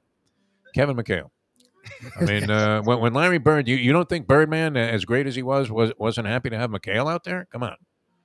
You kidding me? He's the top 50 player ever. Mayo wasn't wrong with his Panthers prediction. He was slightly off. What he said, like, look, the Capital Series sucked. Like they weren't. It was terrible. He should have lost that, no doubt. He was right. Yes, in a sense, it was just the way he like pitched it, where he kept going back and forth the whole series himself. Like we told him, good job by you. And then we said, you're right. You should go with your sweet bet. And he held back. That's what he's like defending his position. You don't have to defend it. That was your problem, Mayo, is that you over defended it. Like we believed you the whole series. You were confident, and Defo and I were like, oh, this is fucking weird. Oh, no. like we were scared the whole series. He deserved to win it. It's kind of like you have like a 15-1 shot that you put all your money on, and he loses by a nose after getting stuck in traffic, maybe stopped 2 or 3 times during the course of the stretch run. And you're thinking, I can't wait to bet this horse right back. Because if he has any kind of a trip, he's going to win by the length of the stretch. We had that with that horse, Glen County, which we had to wait, unfortunately, like 8 months for his return to the races. But when he came back, and never really much the same after that. That's a problem. But good for that one score. And you would think that would be an unlikely circumstance, that the Panthers would get swept by anybody the way they played this year, even after being horrible in the Capital Series. But see, this is the thing. You have to believe in yourself. I think Mayo could use a couple of sessions with Joel Osteen, no? Yes, or Robbins. Just to bolster his confidence in his own thinking, this man. Exactly. That's a problem with being a degenerate, though. You outthink yourself in the end. 100%. Oh, always. You outkick your own mental coverage. I think we need some of this ayahuasca. It's ayahuasca. Put a W instead. Ayahuasca? Ayahuasca. Yeah. Put a W instead of the H. Goodell has no problem with this. You think he even made a call to Aaron Rodgers? Hey, Aaron, listen. You don't have to talk about this stuff on every podcast you go on. Huh? Aaron Rodgers, who says nothing during interviews, it's interesting, is on all of these podcasts. And, well, he's a part owner. That's what it is. That's why he does the Pat McAfee show. He's like a part. Yeah, he like co-founded it. That's why he goes there. It's like LeBron only releases stuff on the Players Trip or whatever the hell thing. Filter, he's unlikely to have Jim Gray co-host another show where he reveals anything of significance. I haven't seen Jim Gray in any of the recent LeBron productions. Have you? Like, no. They finally got rid of this clown. Brady's the only one that embraces Jim Gray. That's what that also doesn't. He loves Gray. Brady's. Yeah. I always wish Tyson had actually bitten his ear off during one of those interviews in the locker room. We're saying, Mike, did you really mean to do it? All right, we're coming back with more here in a moment. Hialeah Park, great place to go. And Mike Mayo is going to join us. He'll defend his position. I don't know. I mean, is he going to come up with it? Yeah, he was absolutely right about that. It was we were scared the whole series. He was like, oh, I don't know. They look good. It's like, what do they look good? What are you watching? The Panthers suck. You were right. We'll end up probably winning, but it was good position. We were the ones saying, go for your sweep theory. If you're watching the way the stupid team played, they're going to get dominated by the Lightning. And then he talked himself out of it. Yeah. That was our problem. It's not that he could have got big money on it. Position. Yeah. Like he didn't trust himself. Well, and that's the thing. I mean, if you had lost the first series, which was a bold, contention on his part that they were going to lose that, it seemed impossible. It really did. Yeah. But it was within an eyelash of happening, and you could have cashed big on that because I think that was 2.5 to 1. But the next series to bet the sweep by the Tampa Bay Lightning, that was the move, right? See, you have to follow up on your moments of genius and brilliance. Yes. You're only going to have I don't know. You're lucky if you have one of them. Much less a handful in your lifetime. But that was it. I mean, whatever money Mike Mayo had that he could have gotten his hands on, it would have been worth going to the streets and borrowing money at 6.5 points a week. Oh, Jesus. No, when the interest rate goes up, for the general economy, does the juice go up with a bookie? Probably. And or a loan shark, you think? Yes. I wish somebody could address that for us here on Degenerate Friday. What is it? Well, I think that's the Feds raise the interest rates. Does Vito also put another half a point that on feels like whatever an you want? Andy move. Like, what's the VIG now? Yeah. Like, normally it's 15, but now that the interest itself is 7%, the VIG is 22. Like, what is it right now? I'm thinking VIG is in the 6 range now with the way things are going. All right, we're coming back with more. We'll try and find that answer out for you. What is the juice right now on borrowing a dime? Let's say. What is the weekly juice? Is it 6%? No, I mean, do you have to give the guy $60? I mean, what do you have to do? All right, coming back with more in a moment. Now that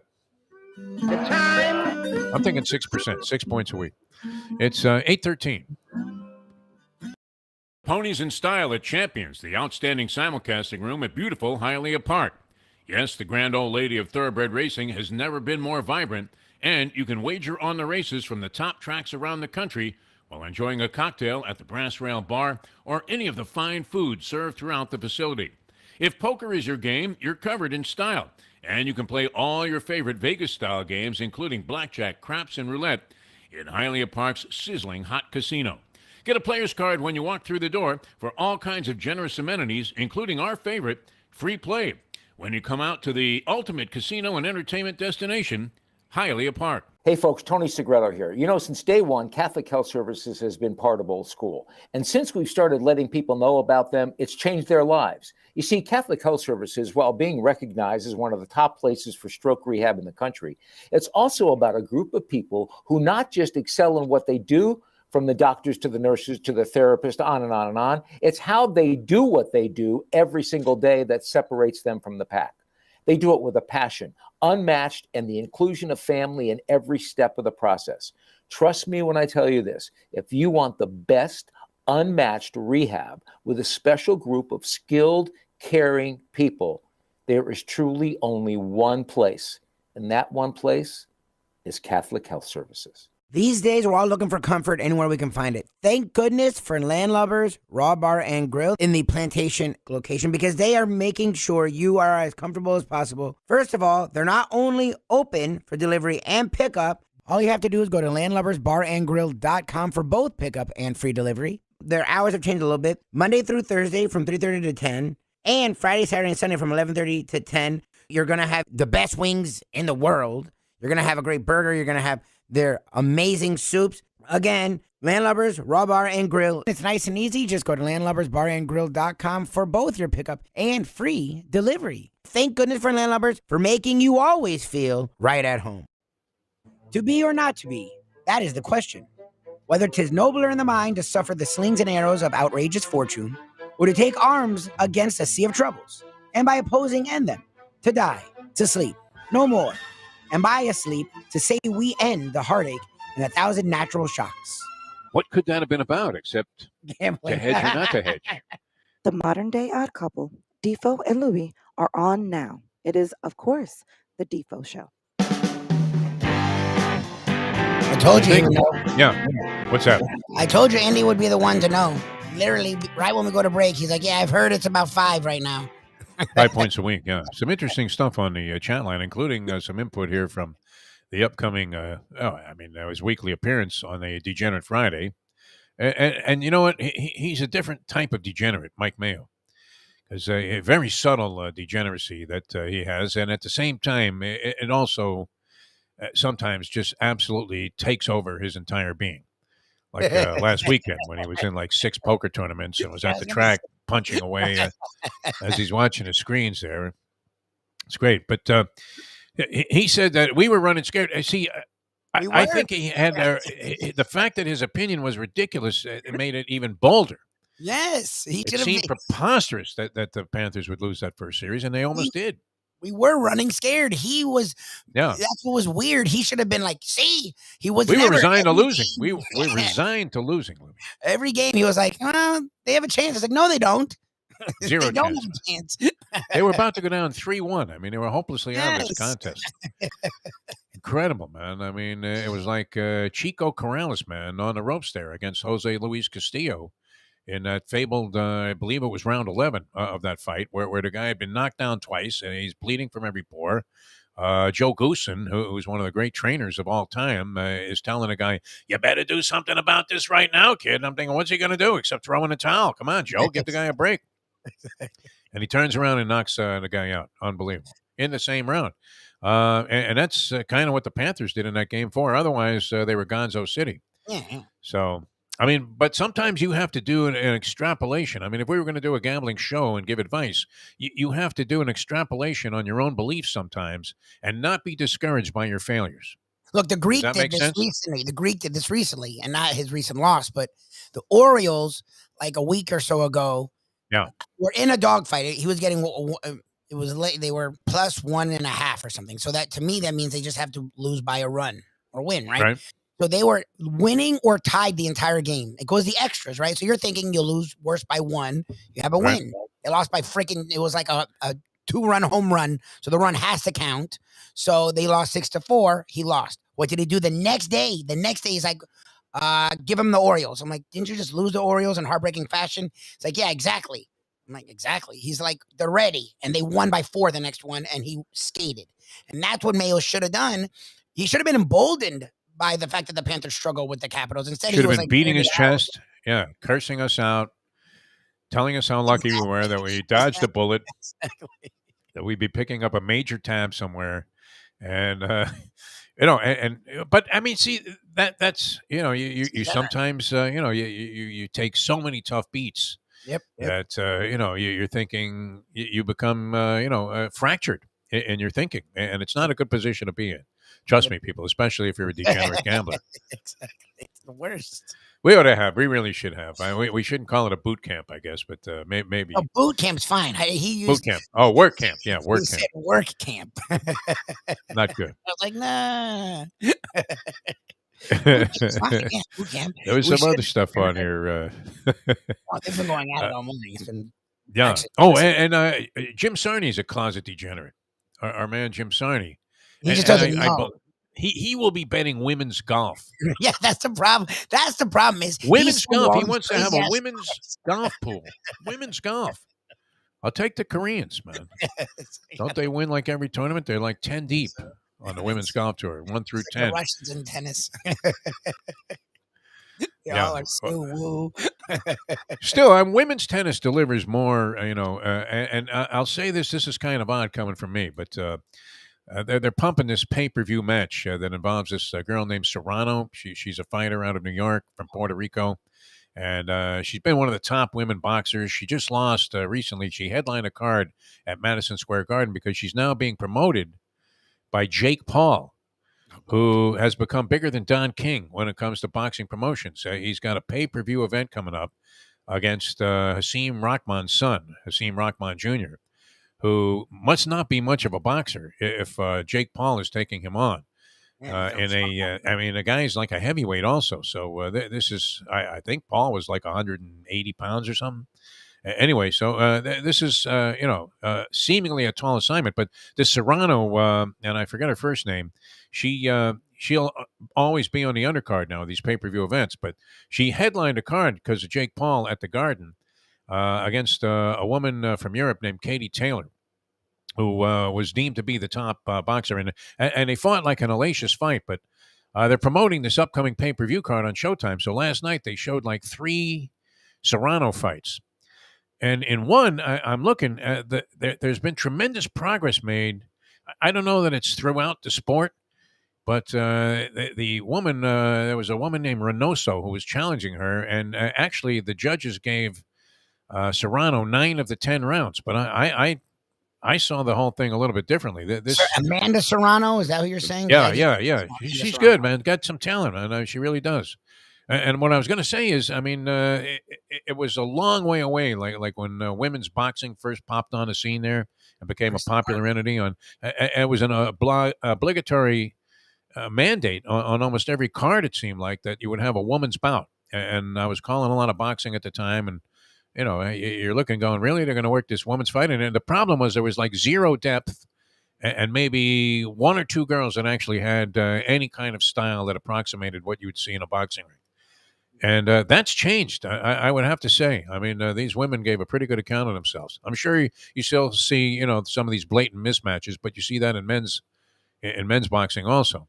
But they've come a long way in terms of mastering the style, and women's tennis comes as close to approximating. And now the men's game is at such a lightning fast pace now that you're really like absolutely stunned to see some of these rallies where these guys are just hitting howitzers at each other for like 20 straight shots and covering the court in unbelievable fashion. I mean, just displaying power, athleticism, but the women are coming darn close to it, man. I mean, they really are.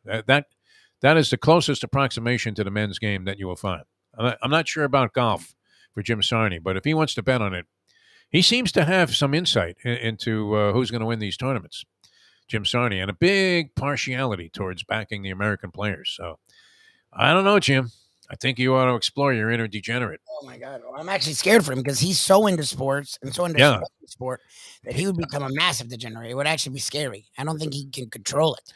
Maybe we could get him some of this stuff that Aaron Rodgers is doing. Yeah, ayahuasca. And Sarney will have a moment of just complete clarity when he wakes up, because Rodgers said he closed his eyes when he woke up. He was a whole new human being.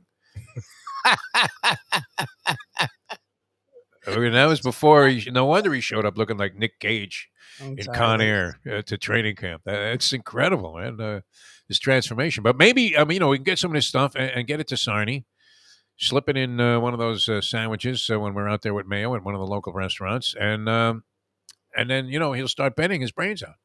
I think he would do well. He seems to have a real feel for what's going to happen on the women's tour. And imagine, see, now with all of this niche broadcasting and, if you are really accomplished at something, look at this guy from fantasy football. We used to laugh at that Matthew Berry gets a giant contract from NBC. That's so stupid.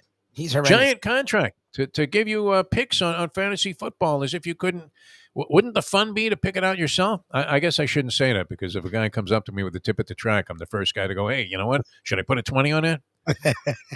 Even if the guy's giving you 100 losers in a row. It's very much like Let It Ride with Richard Dreyfuss, where, your immediate reaction should be, put a line through that one as soon as the guy mentions the horse. But you just don't want to be the one that was left at the altar, so to speak, right? Exactly. So you're thinking, what if this is the time the guy was right? Yep, that's a problem. Unbelievable. Most tips lose. Oh, yeah. For sure. I would say, what is the percentage of tip horses that lose? 80? 90? It's like 87%. It's like almost always. My Uncle Joe called me. Yeah, he's in Cleveland, but he got word from the trainer there out of Golden Gate that the 4-ball can't lose the second race. Frank Miramonte gave me a loser the other day up the track there at Monmouth Park. I would figure if anybody would know the Monmouth scene, it would be Frank Miramonte, the race caller there. Usually pretty good when he comes up with these horses, but you can't win them all. That's the other thing, too, Lubie. You have to keep that in mind at all times. All right, we're going to get into it. I think we've set the stage for a verbal bloodbath with Mike Mayo, because he once again has misinterpreted what we're saying. We're trying to compliment the guy, and he sees that as an insult. Right, Lubie? I mean, do you not sense, am I stating this correctly? We're trying to pay the man homage, and he sees it as an insult, saying that I'm ridiculous because of my contention about this whole thing. And yet... Well, no, that's what I'm saying. Like, we weren't saying maybe it came out in the beginning today that we were trying to say he was wrong. Like, he was wrong in the sense that he lost the bet, but... He should have won the bet. He deserved to win the bet. The Capitals were better the entire series. He made a better bet than we did, and we won. Oh, yeah. I would have been more proud to have had his position. I really would have been. Like, I would have been more... he's not wrong if he's saying we were scared. Yes, after that first game when they looked like ass, I'm the one that said, they're losing in 5. Like, I had no confidence. The rest of the series, Mayo had to talk me off the ledge. Yeah. And I'm like, dude, you should be... like, I would have been way more confident if I was on the Capitals than if I was on the Panthers. He also had one eye on the Rangers, who made a nice run in the Stanley Cup playoffs, much better than the Florida Panthers did. I did want to make amends for just an oversight in yesterday's program. And we were talking about, the all-time great announcers. And once again, Mayo had posted this, very provocative survey question about, who would be on the Mount Rushmore all-time of announcers. And I left out a guy that... Did you not say Soley? I was waiting for you to say Soley. Yeah. See, I mean, I was thinking, baseball play-by-play, and, it just skipped my mind. Can you imagine? Gordon Soley would have to be on the Mount Rushmore of all play-by-play announcers. And any guy that could, just report on fiction like that and make it sound real, and have the concerns that Soley did, and play the emotional wavelength that he did with the fans. I mean, the guy was brilliant. It was like listening to Vin Scully. If you consider wrestling a sport that would put Soley in the category of the all-time great announcers, I think you would have to include any list of the greats. Would have to, at least at number 2 behind Scully, have the great Gordon Soley. And then you could talk about your Marv Alberts and your Kurt Gowdys and all of these other legendary guys. A lot of people like Al Michaels, not my favorite necessarily, but obviously extremely professional and good at what he does, yeah. See, and we also have to make that qualifier whenever we're talking to Mayo, where you say, well, it's not my favorite, and he goes, oh, yeah, there you go. It's like talking to a professional wrestler, isn't it? I mean... McMahon. I love Waldman. Julian won't let Waldman go. Every time we do it, he just brings up Susan Waldman, who's literally the reason she's known is because it's a joke. She just sounds like a raving. It's like if I called a game, like the way I watch games. Like if I actually was professionally calling a game, the way we've all seen me watch a game, and I'm doing it to the world, getting paid to do it. That's what Waldman does. Like she just raves. He dropped a pop fly, John. Can you believe it? Right in front of Steinbrenner. George is not going to be happy. Like she just ran. Like, what the hell? It's like our show. It's like stream of consciousness, but on a professional baseball broadcast. Yes. Where, I mean, there actually is something that you could be reporting on. It's very easy to do baseball. It just is. I always enjoyed it when I was doing those games all those years, and would have aspired to be like a pro baseball announcer. That would have been a dream job, no question about it. Where, you could just sit there and pontificate in between pitches about virtually anything, which Scully was absolutely brilliant at. And the tributes keep pouring in, including a very touching one here from the curmudgeon like Phil Mushnick, who had nothing but respect. And he made a great point, though, Louie. How about this? He said that Vince Scully would have a tough time getting hired by anybody in today's media. Yeah. Imagine it. They would never hire this guy. He would never get a shot.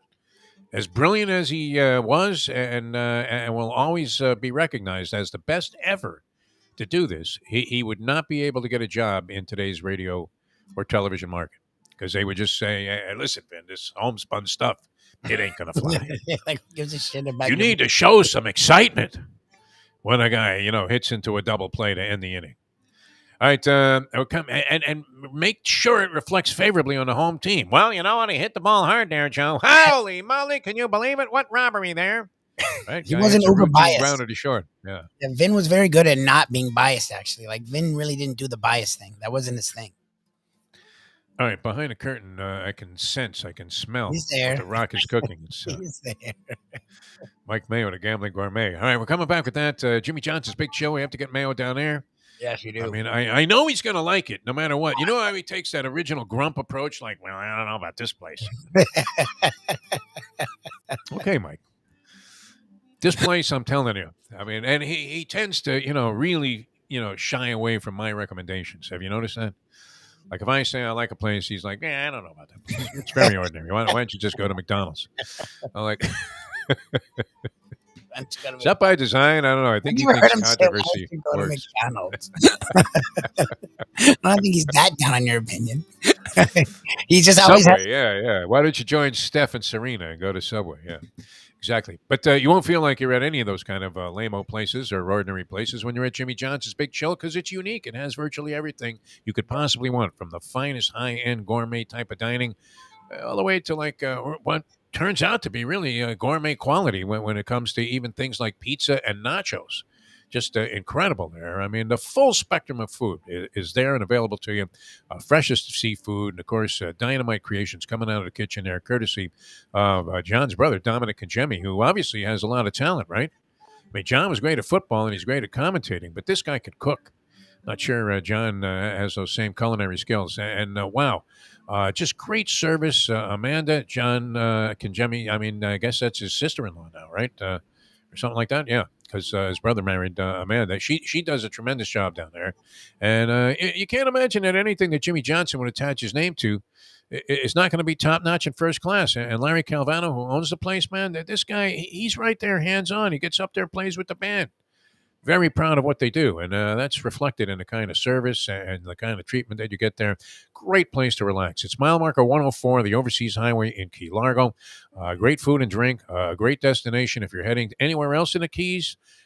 Plan to spend a couple of hours there at the very least at Jimmy Johnson's Big Chill. If you're looking for accommodations, check out jimmyjohnsonsbigchill.com. And if you're just looking for a great time and great food and drink and a perfectly relaxed Keys atmosphere, it's Jimmy Johnson's Big Chill, mile marker 104, the Overseas Highway that's in Key Largo. All right, coming up next, what should be a very combative gambling gourmet, Mike Mayo. He doesn't like when we start trouncing this whole notion, and he doesn't let go of things either. That Panther series is over, right? We brought We're it just up. using it as an example on that one. Of the degenerate mentality. Yes, that wasn't him. He hasn't been on. That was us. Yeah. We probably should just let him go for like the remaining time without interruption. Just go. It's just, like Perry Mason here defending, the indefensible. All right, back with more in a moment. Now that. The time. It's 8:34.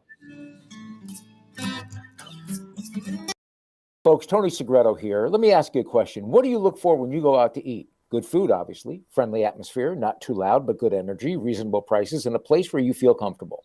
All those ingredients, no pun meant there, are hard to find unless you're talking about the Texas Roadhouse. You see, they encompass all of those attributes. Really, really good food, amazing atmosphere, good for a family, good for a date, or just a night out for yourself, and prices that will make you extremely happy. Their ribs, unmatched. Steaks, hand-cut every day.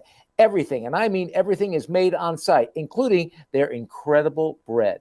It's the one day, folks, that you can forget about low-carb diets. Trust me when I tell you, Texas Roadhouse, your restaurant, your destination when you say, where should we go and eat tonight? From the newly renovated sports bar to the beautiful bayside views captured at the Tiki Bar, Jimmy Johnson's Big Chill has it all. Located at mile marker 104, the Big Chill also offers waterfront dining while experiencing breathtaking sunset views of the Florida Keys. It's simply the hottest spot in the Keys to cool off. That's Jimmy Johnson's Big Chill at mile marker 104 in Key Largo. For more information, call today at 305-453-9066.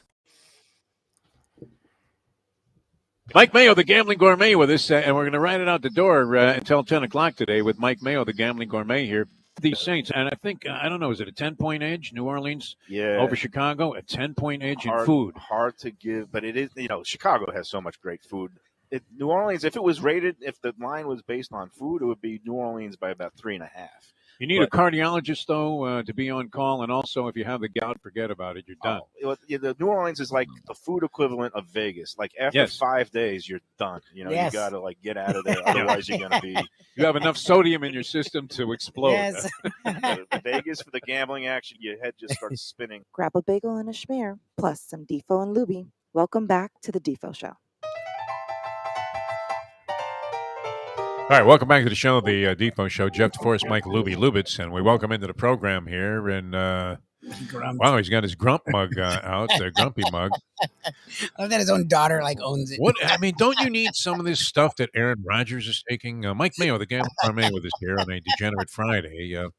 What'd you make it at? All of a sudden we have Doc Ellis too, with this guy having an MVP season, a sensational year, all based on the fact that's exactly what I thought. First of all, can you hear me? Because I never know. Yeah, you sound great. Yeah, after the remote, I never. Oh, actually, I didn't even use my computer yesterday. I used Lubie's setup, and he was great. It worked out well. Enjoyed ourselves yesterday. So ayahuasca is. I've never dabbled with that. It sounds rather unappetizing. I don't know if you've researched it, but it's been used by the tribes and shaman down in Peru, and there's actually a whole tourism thing that's developed around doing these ayahuasca trips for the last 10 years or so. And now they're starting to set them up in Washington State and the Pacific Northwest, where they've kind of fully legalized some of these major hallucinogens. Oh, really? And even though it's in conflict with federal law, just like marijuana. But anyway, Aaron Rodgers, this guy is complicated. He's easy to lampoon, but he's growing fonder in my heart every day. I kind of like him. What a freak. What a freak and a goofball. He's out there. Not exactly Johnny Unitas in terms of, the prototype persona you would associate with a quarterback. Because, well, let's give the list. First of all, the incongruities in his rationale. Maybe that's what ayahuasca does to you. He wakes up with like total scrambled eggs for brains. But, when he's talking about, self-directed love and the love of teammates. And, if you love your teammates so much, get a fucking vaccine already. Exactly. Stop breathing in my face, Rodgers. Yes. Yeah, I mean, if you're going to be in a team sport in the middle of a global pandemic where science has proven that these vaccines are safe and effective, and you're telling me you're afraid to get a little shot of something that some of the finest scientific minds have developed, but you'll just chug this basically it's a shit stew that you have to chug down. Really? And as soon as you take a sip of it, and I've talked to people who've done it. I haven't done ayahuasca myself. I've done my share of major hallucinogens, and didn't go so well for me. But well, we can tell. I mean, it obviously led you to a very dark place. I was afraid of that sort of thing. As fucked up as my mind was to begin with, I really didn't want to take a chance on getting stuck in some time warp or some area. I told you my one LSD trip experience, and I've done those mushrooms back in college. And again, if kids out there, don't try this at home. Again, it could really leave lasting. These are not Gambling Gourmet recommendations. No, but stuff to ingest. These are experiences that I've had. That I did take LSD one time when I was visiting friends in Portland, Oregon. Somehow things always happen in the Pacific Northwest. That that whole crunchy. It's raining all the time in the woods. No, it was beautiful. It was actually it was a beautiful night in Portland. My friend had this beautiful apartment with a picture window that actually looked over those two mountains, Mount St. Helens that blew up, and then Mount Rainier in the background. And we did our trip in the middle of the night. We watched Barton Fink, which is a great movie, and some of those Coen Brothers movies, and we're laughing and had a great time. And then watched the sunrise, and you see the sky breathing, and you just all is one with the universe. But then coming down was the worst thing ever. And I think I told you this story about how we ended up at the racetrack outside of Portland. That still, I don't think it exists anymore, but it was Portland Meadows. Yeah. And I believe it's still around. Is it? Okay, so when all those racetracks were closed, we were punching away on Portland Meadows and some bush league track in Nebraska that was running. I don't even know, or Montana. I'm not even sure where it was, but those were very much on our itinerary. To play. What, were you naked at the track? I mean, no, I was fully clothed, but fully miserable. Like it was coming down as the worst sensation, and it's just like, and I was like, you're just not comfortable in your skin, and you don't know if you're hungry or thirsty, you're nauseous. It's just like, and it's like the only thing that would soothe me, of course, was gambling. So and that would be appropriate while you're completely out of your mind and out of control of all of your capacities, including bowel movements. Why not go to the track? So as this whole process is unfolding, and every minute seems like it's taking an hour, and I scope out this race where I had this epiphany, like Aaron Rodgers woke up and he saw a whole new thing. Clarity. I looked at the racing form for a race from actually, I think at the time it was Del Mar, and it was a summertime. And I just said 8 over the 1-2 till the cows come home. And I wanted to get in like a $5 trifecta key over, do a box 1-2-8 and then do an 8 over the 1-2. And there's 1 minute left to post at Del Mar. They're taking the simulcast action. This is before we have apps and I could bet on my phone, and there was no self-service windows.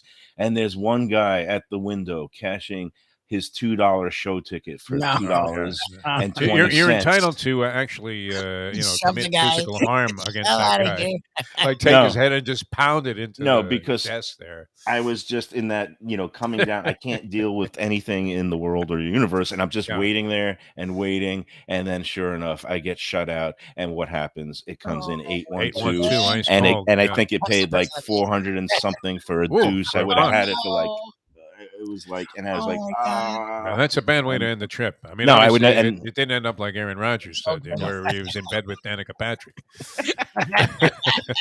So, but Rodgers, to his credit, okay, so I really liked him as Jeopardy host. I don't know about you guys. I like that Aaron Rodgers. Yeah, he was all right. Like this Aaron Rodgers. Yeah. I like the bright guy that was turned witty. freaky, and but you know what? Who's freakier, Aaron Rodgers or a world that pays an Aaron Rodgers $150 million when he's 38 years old? So the whole world has gone crazy. And, but he was the best in the game last year and the year before. Yeah, because of the ayahuasca, clearly. So, but he's not living a role through model. Chemistry. Yeah, I mean, but I mean, why does Roger Goodell not have a position about this? Because they kept this poor schmink Josh Gordon out of football. I mean, ruined his career. Based on the fact that he could never, go like 2 weeks without smoking a joint, which is understandable. I mean, Ricky Williams, yeah, and Ricky, I mean, crucified over this whole marijuana issue when he already had issues to begin with, dealing with the public, and cost him, a portion of his career anyway. But I mean, no thoughts whatsoever about a quarterback that's out there representing your position with DraftKings and FanDuel, and he's out there as if he was a second coming of Doc Ellis, man, on like LSD.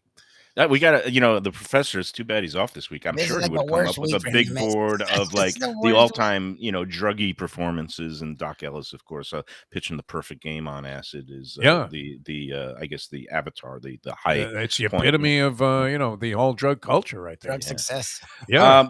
But in terms of the whole, so Leary never had a day like Doc Ellis did. So I guess the bottom line is, he did this in the off season in a foreign country. I'm kind of mystified because he said he took this trip, I guess, in the off season of 2020, which is right in the middle of the height of COVID. Who the heck was traveling back in the summer of 2020? This is Peru before, or wherever he was. Yeah, before the vaccines that he wouldn't even take, and before when the world was just still like me. I was just on the couch betting Saratoga every day, kind of like what I do now. But it's no, so that was intriguing. But the guy, he did it on the foreign country. So how far do the tentacles of an organization reach? And just because a guy self-admits in an interview a couple of years later that he did something that is completely legal in the country that he did it in, but maybe frowned upon here. He's Aaron Rodgers. He makes some money by appearing on all of their telecasts, and they're going to do nothing to this guy. There's Look, that legally, they can't do anything. I mean, look, the day after you take a drug, they can't do anything. But if it shows up in your system and it's banned substance, and they I can't imagine this is like league approved. I mean, as crazy as the medical people are that represent the NFL, where they don't recognize that there's a possibility, even remote, that a guy might incur, some brain damage from getting a concussion. That they're unlikely to, have any kind of a position on this drug, I would think. But I don't know. A call from Raj. How about Lubie? I didn't realize this, that Aaron Rodgers owns all of these podcasts. He's like a partner with McAfee. Like okay, because I mean, great incentive for him to unveil all of this weird shit. Well, that's the thing in this format. Yeah, everybody is buttoned down and won't give any inch of any kind of honest or intriguing or realistic look at themselves when it's dealing in a with a media type thing. But when they own their own media properties, then it's like, all of a sudden you got every bombshell. It's like when you get paid a big advance to write a memoir, then all the dirt comes out, and then that's what they're paying for. So what does that mean? I don't know. Everybody's a hypocrite. Everybody controls whatever their narrative is. I believe him. I believe that he did this, and I don't know what I read an intriguing thing last night. It's very encouraging. I mean, it makes you think that there's hope for us all. Not too late. Did you ever read these books? My dad actually gave me this series of books by this guy named Carlos Castaneda, and that was about his experience with all of these psychedelics that were natural. He was doing like peyote buttons in Mexico somewhere with a bunch of, I guess what would be, Native American, type of people that, were worshiping gods that, you couldn't even, not even in your wildest imagination have conjured up. I mean, it was fairly common then to, sort of embrace that. I'm familiar with his work. It was big in the 60s. It was the whole portables and different levels of consciousness, and the where we exist in our normal sober being is completely different than if you open up these portals with some of these drugs that tap into. It's all neuroscience, really, if you get down to it. And just too deep for me. I was busy in school. Never mind the peyote buttons. I just wanted to decode the fix at Vernon Downs. So here's somebody who bothers me more than Aaron Rodgers this week. Tua, your boy Tua. Tagovailoa. That was a weird reaction. So what did he do? He gets outed as being married, right? Which, first of all, we didn't know this.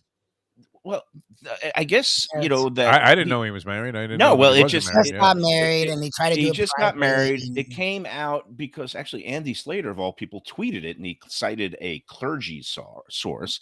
Okay. But then it's like, and then it was confirmed by this other website, Outkick. And I was going to say it wasn't Slater that made to him, because it was out. Slater's never, and I'm not. Slater never breaks the news. Slater always takes someone else's broken news, and then he breaks it. So it wasn't Slater. Tua was referencing who you're saying. There was a website that Outkick. Outkick the coverage, which is that guy who I don't like. I don't even know who he is. The guy who started Clay. But his people, they did some actual good sleuthing, and this is what reveals Tua. First of all, now I'm really worried about his intelligence and higher level thinking because he got married. All the places that he got married.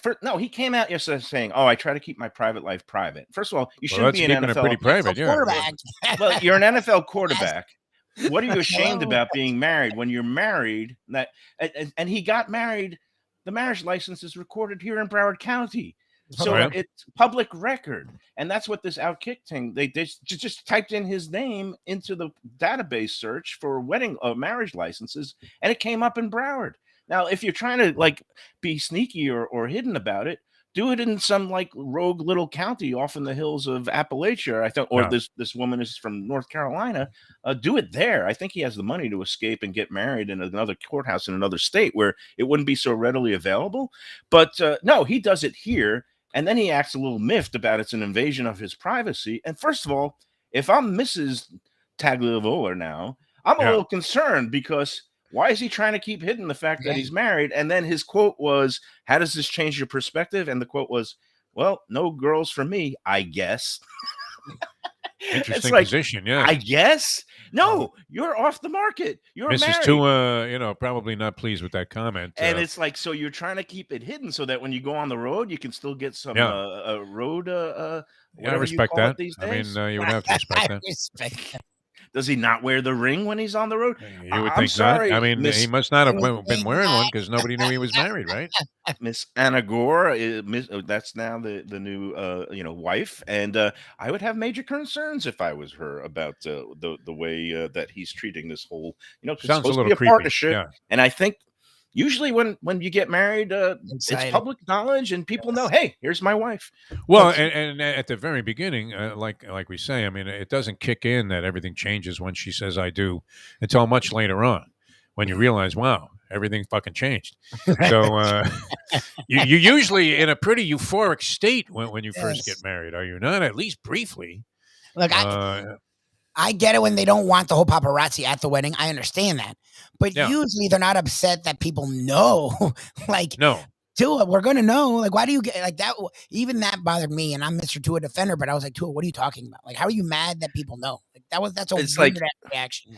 He's mad that people know that he's off the market. And again, to me, that would be a big red flag if I'm the one that's married to him. So, did you ever get hit with the question? And it doesn't matter what circumstance it's asked under, but whenever it comes up and a woman looks at you right in the eye, Mike Mayo, and says, "Who's she?"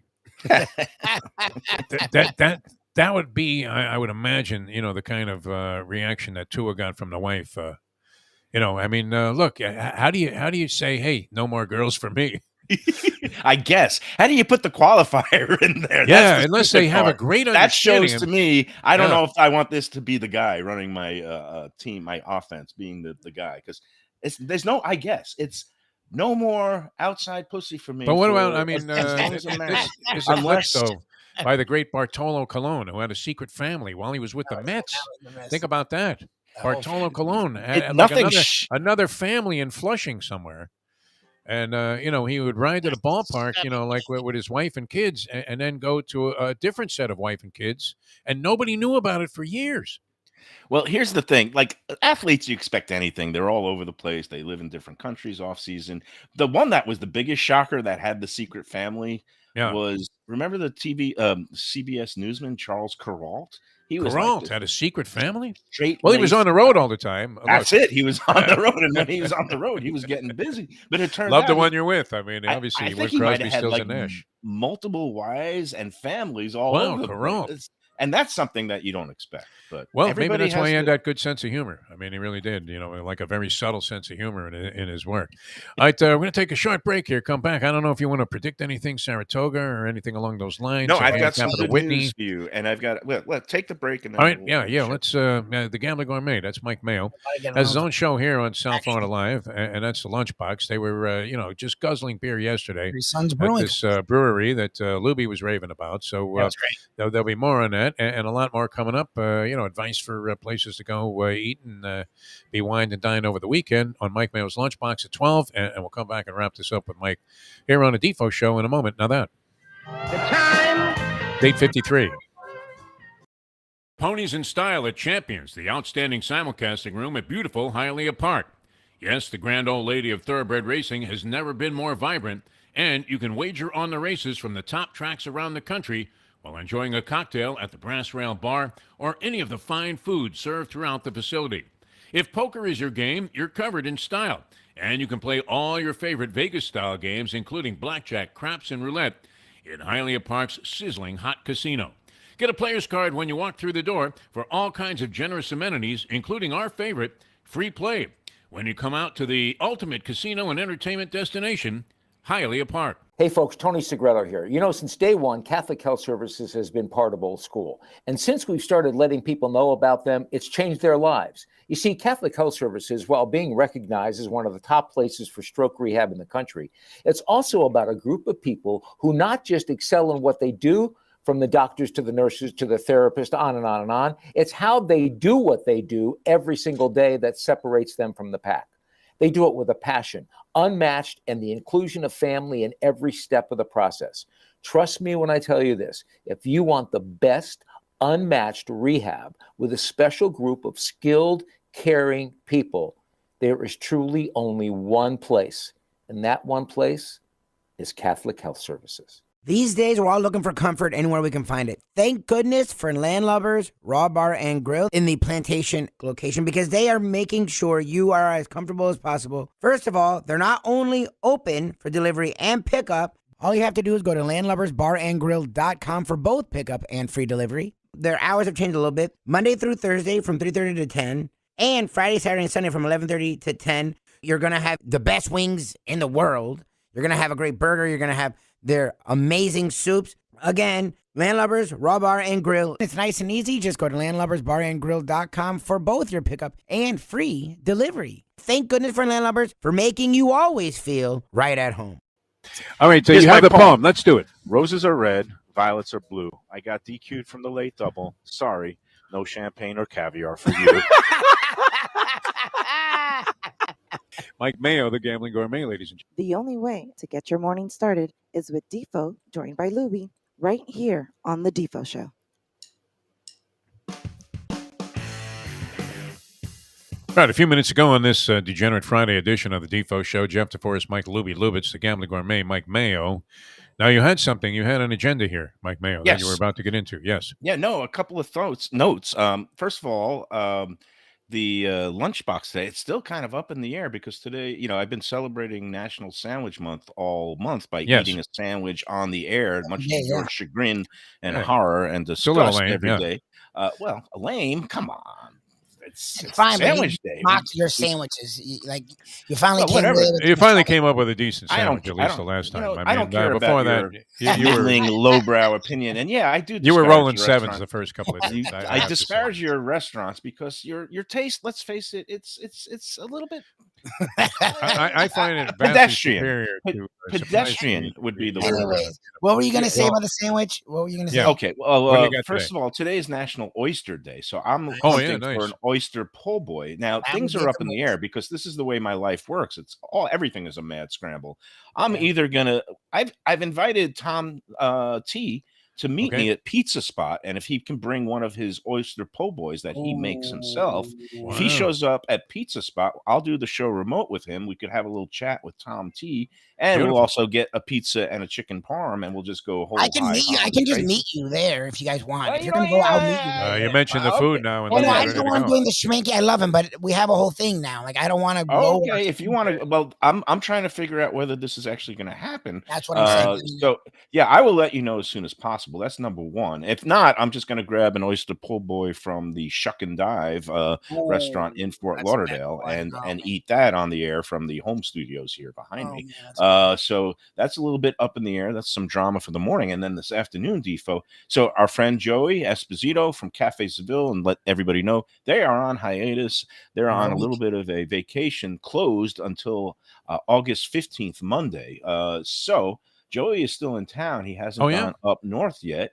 And I've invited him out to our Friday afternoon spot. Oh, nice. Beautiful. That'd be great. He might meet up with us. I'm going to be a little late. I got to take my daughter to work at 3:00. So my post time will be a little bit later. I won't get there till about 3:30. Beginning of Del Mar is until 5. Yeah, so you're in good shape. Actually, tonight, Del Mar on Friday starts at 7 Eastern. Oh, 4 God, p.m. forget about that. No, but we got the Saratoga late races. Oh, God. Save our money.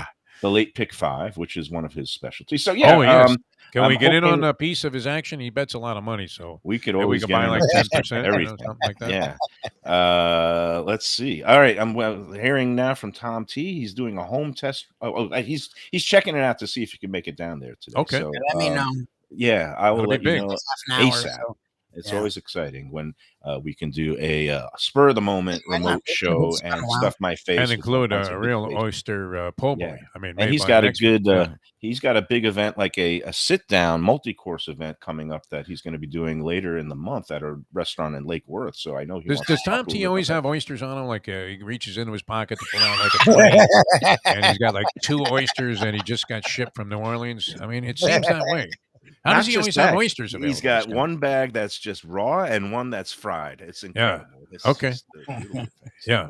I got to try that grilled oyster that he makes, though. That looks absolutely fantastic. All right. So a shot at the great Joey Esposito coming out there later on. So you'll be gambling. I hope you've looked over the card, Mike Mayo. Have not. If you get any of that lame steam that you've been getting from Monmouth, lose my number. Yeah, that's been. Yeah, you don't have to relay that. And hopefully you'll cash on your betting the 4-ball in the 7th race at Saratoga today. I think that could be a balloon.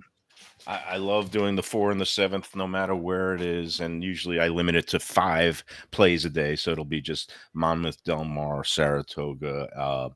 You like Laurel, and then you have discipline, Mike. Gulfstream. I always do this. All right, 7th race. The 4-ball is a horse called Direct Order. Manny Franco, 3-1. Rudy Rod training. There you go. Okay, so you have an excellent shot right there. Put the big to check be right again. Yeah, all of it on it. That's all right. Beautiful. Lubie will be following you on that. All right. You can give it to me. All right. Michael, always a pleasure. We'll see you at 12 o'clock, hopefully from Pizza Spot, which would be great, with Tom Tanazzini, the outstanding man behind Tom's Louisiana Kitchen, the food truck that is extraordinary. And maybe we'll get the oyster po' boy on the air later on this afternoon. That'll be fantastic. Now, what do you put on that thing? I mean, any kind of sauce or anything? Remoulade. Remoulade. Okay. Remoulade, which, as everybody knows, as much as you disparage my use of mayonnaise and ketchup. Mayonnaise. And, I like mayonnaise. I just don't like it on French fries. Well, that's all. Some of us do, and that's what makes the world go round. And Duke's mayonnaise, you're wrong about that. It's very good. I mean, it might even eclipse Hellman's. I think it's better. Freaking Klansman. That's David Duke. I don't have a sheet on my head with a cone shape. I mean, Duke's mayonnaise. I actually bought it the first time because of Leslie Visser's husband, who we fondly know as the Duke. Can you explain to me in clear English what makes Duke's in any way superior to Hellman's? Yeah, I mean, it just is. That's not an explanation. Exactly. It even looks better, man. It's a better I don't color. think so. It conjures up. It just conjures up hoods and burning torches. Well, in your mind, in your sick mind, because you've been doing this, Ipswich. I'm not the one who every time.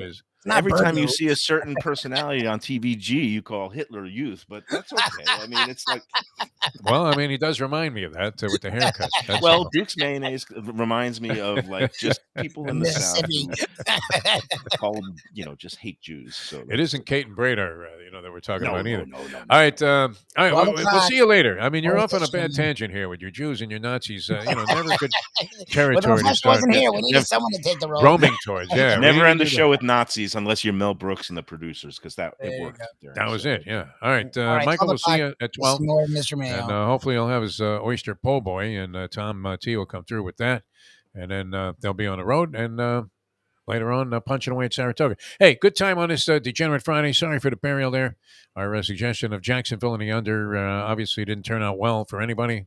And it's only 5 points a week on the streets now, money. So, that's less than the feds are charging on mortgage rates. So you're getting a bargain now. Although that's weekly and with no... It's compounded.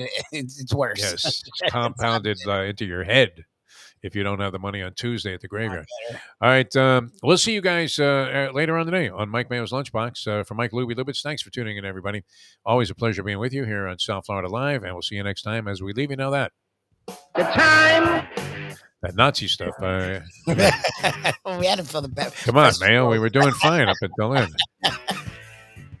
It's 9:03. Let's go to eat a damn snack. Look what they done to my show.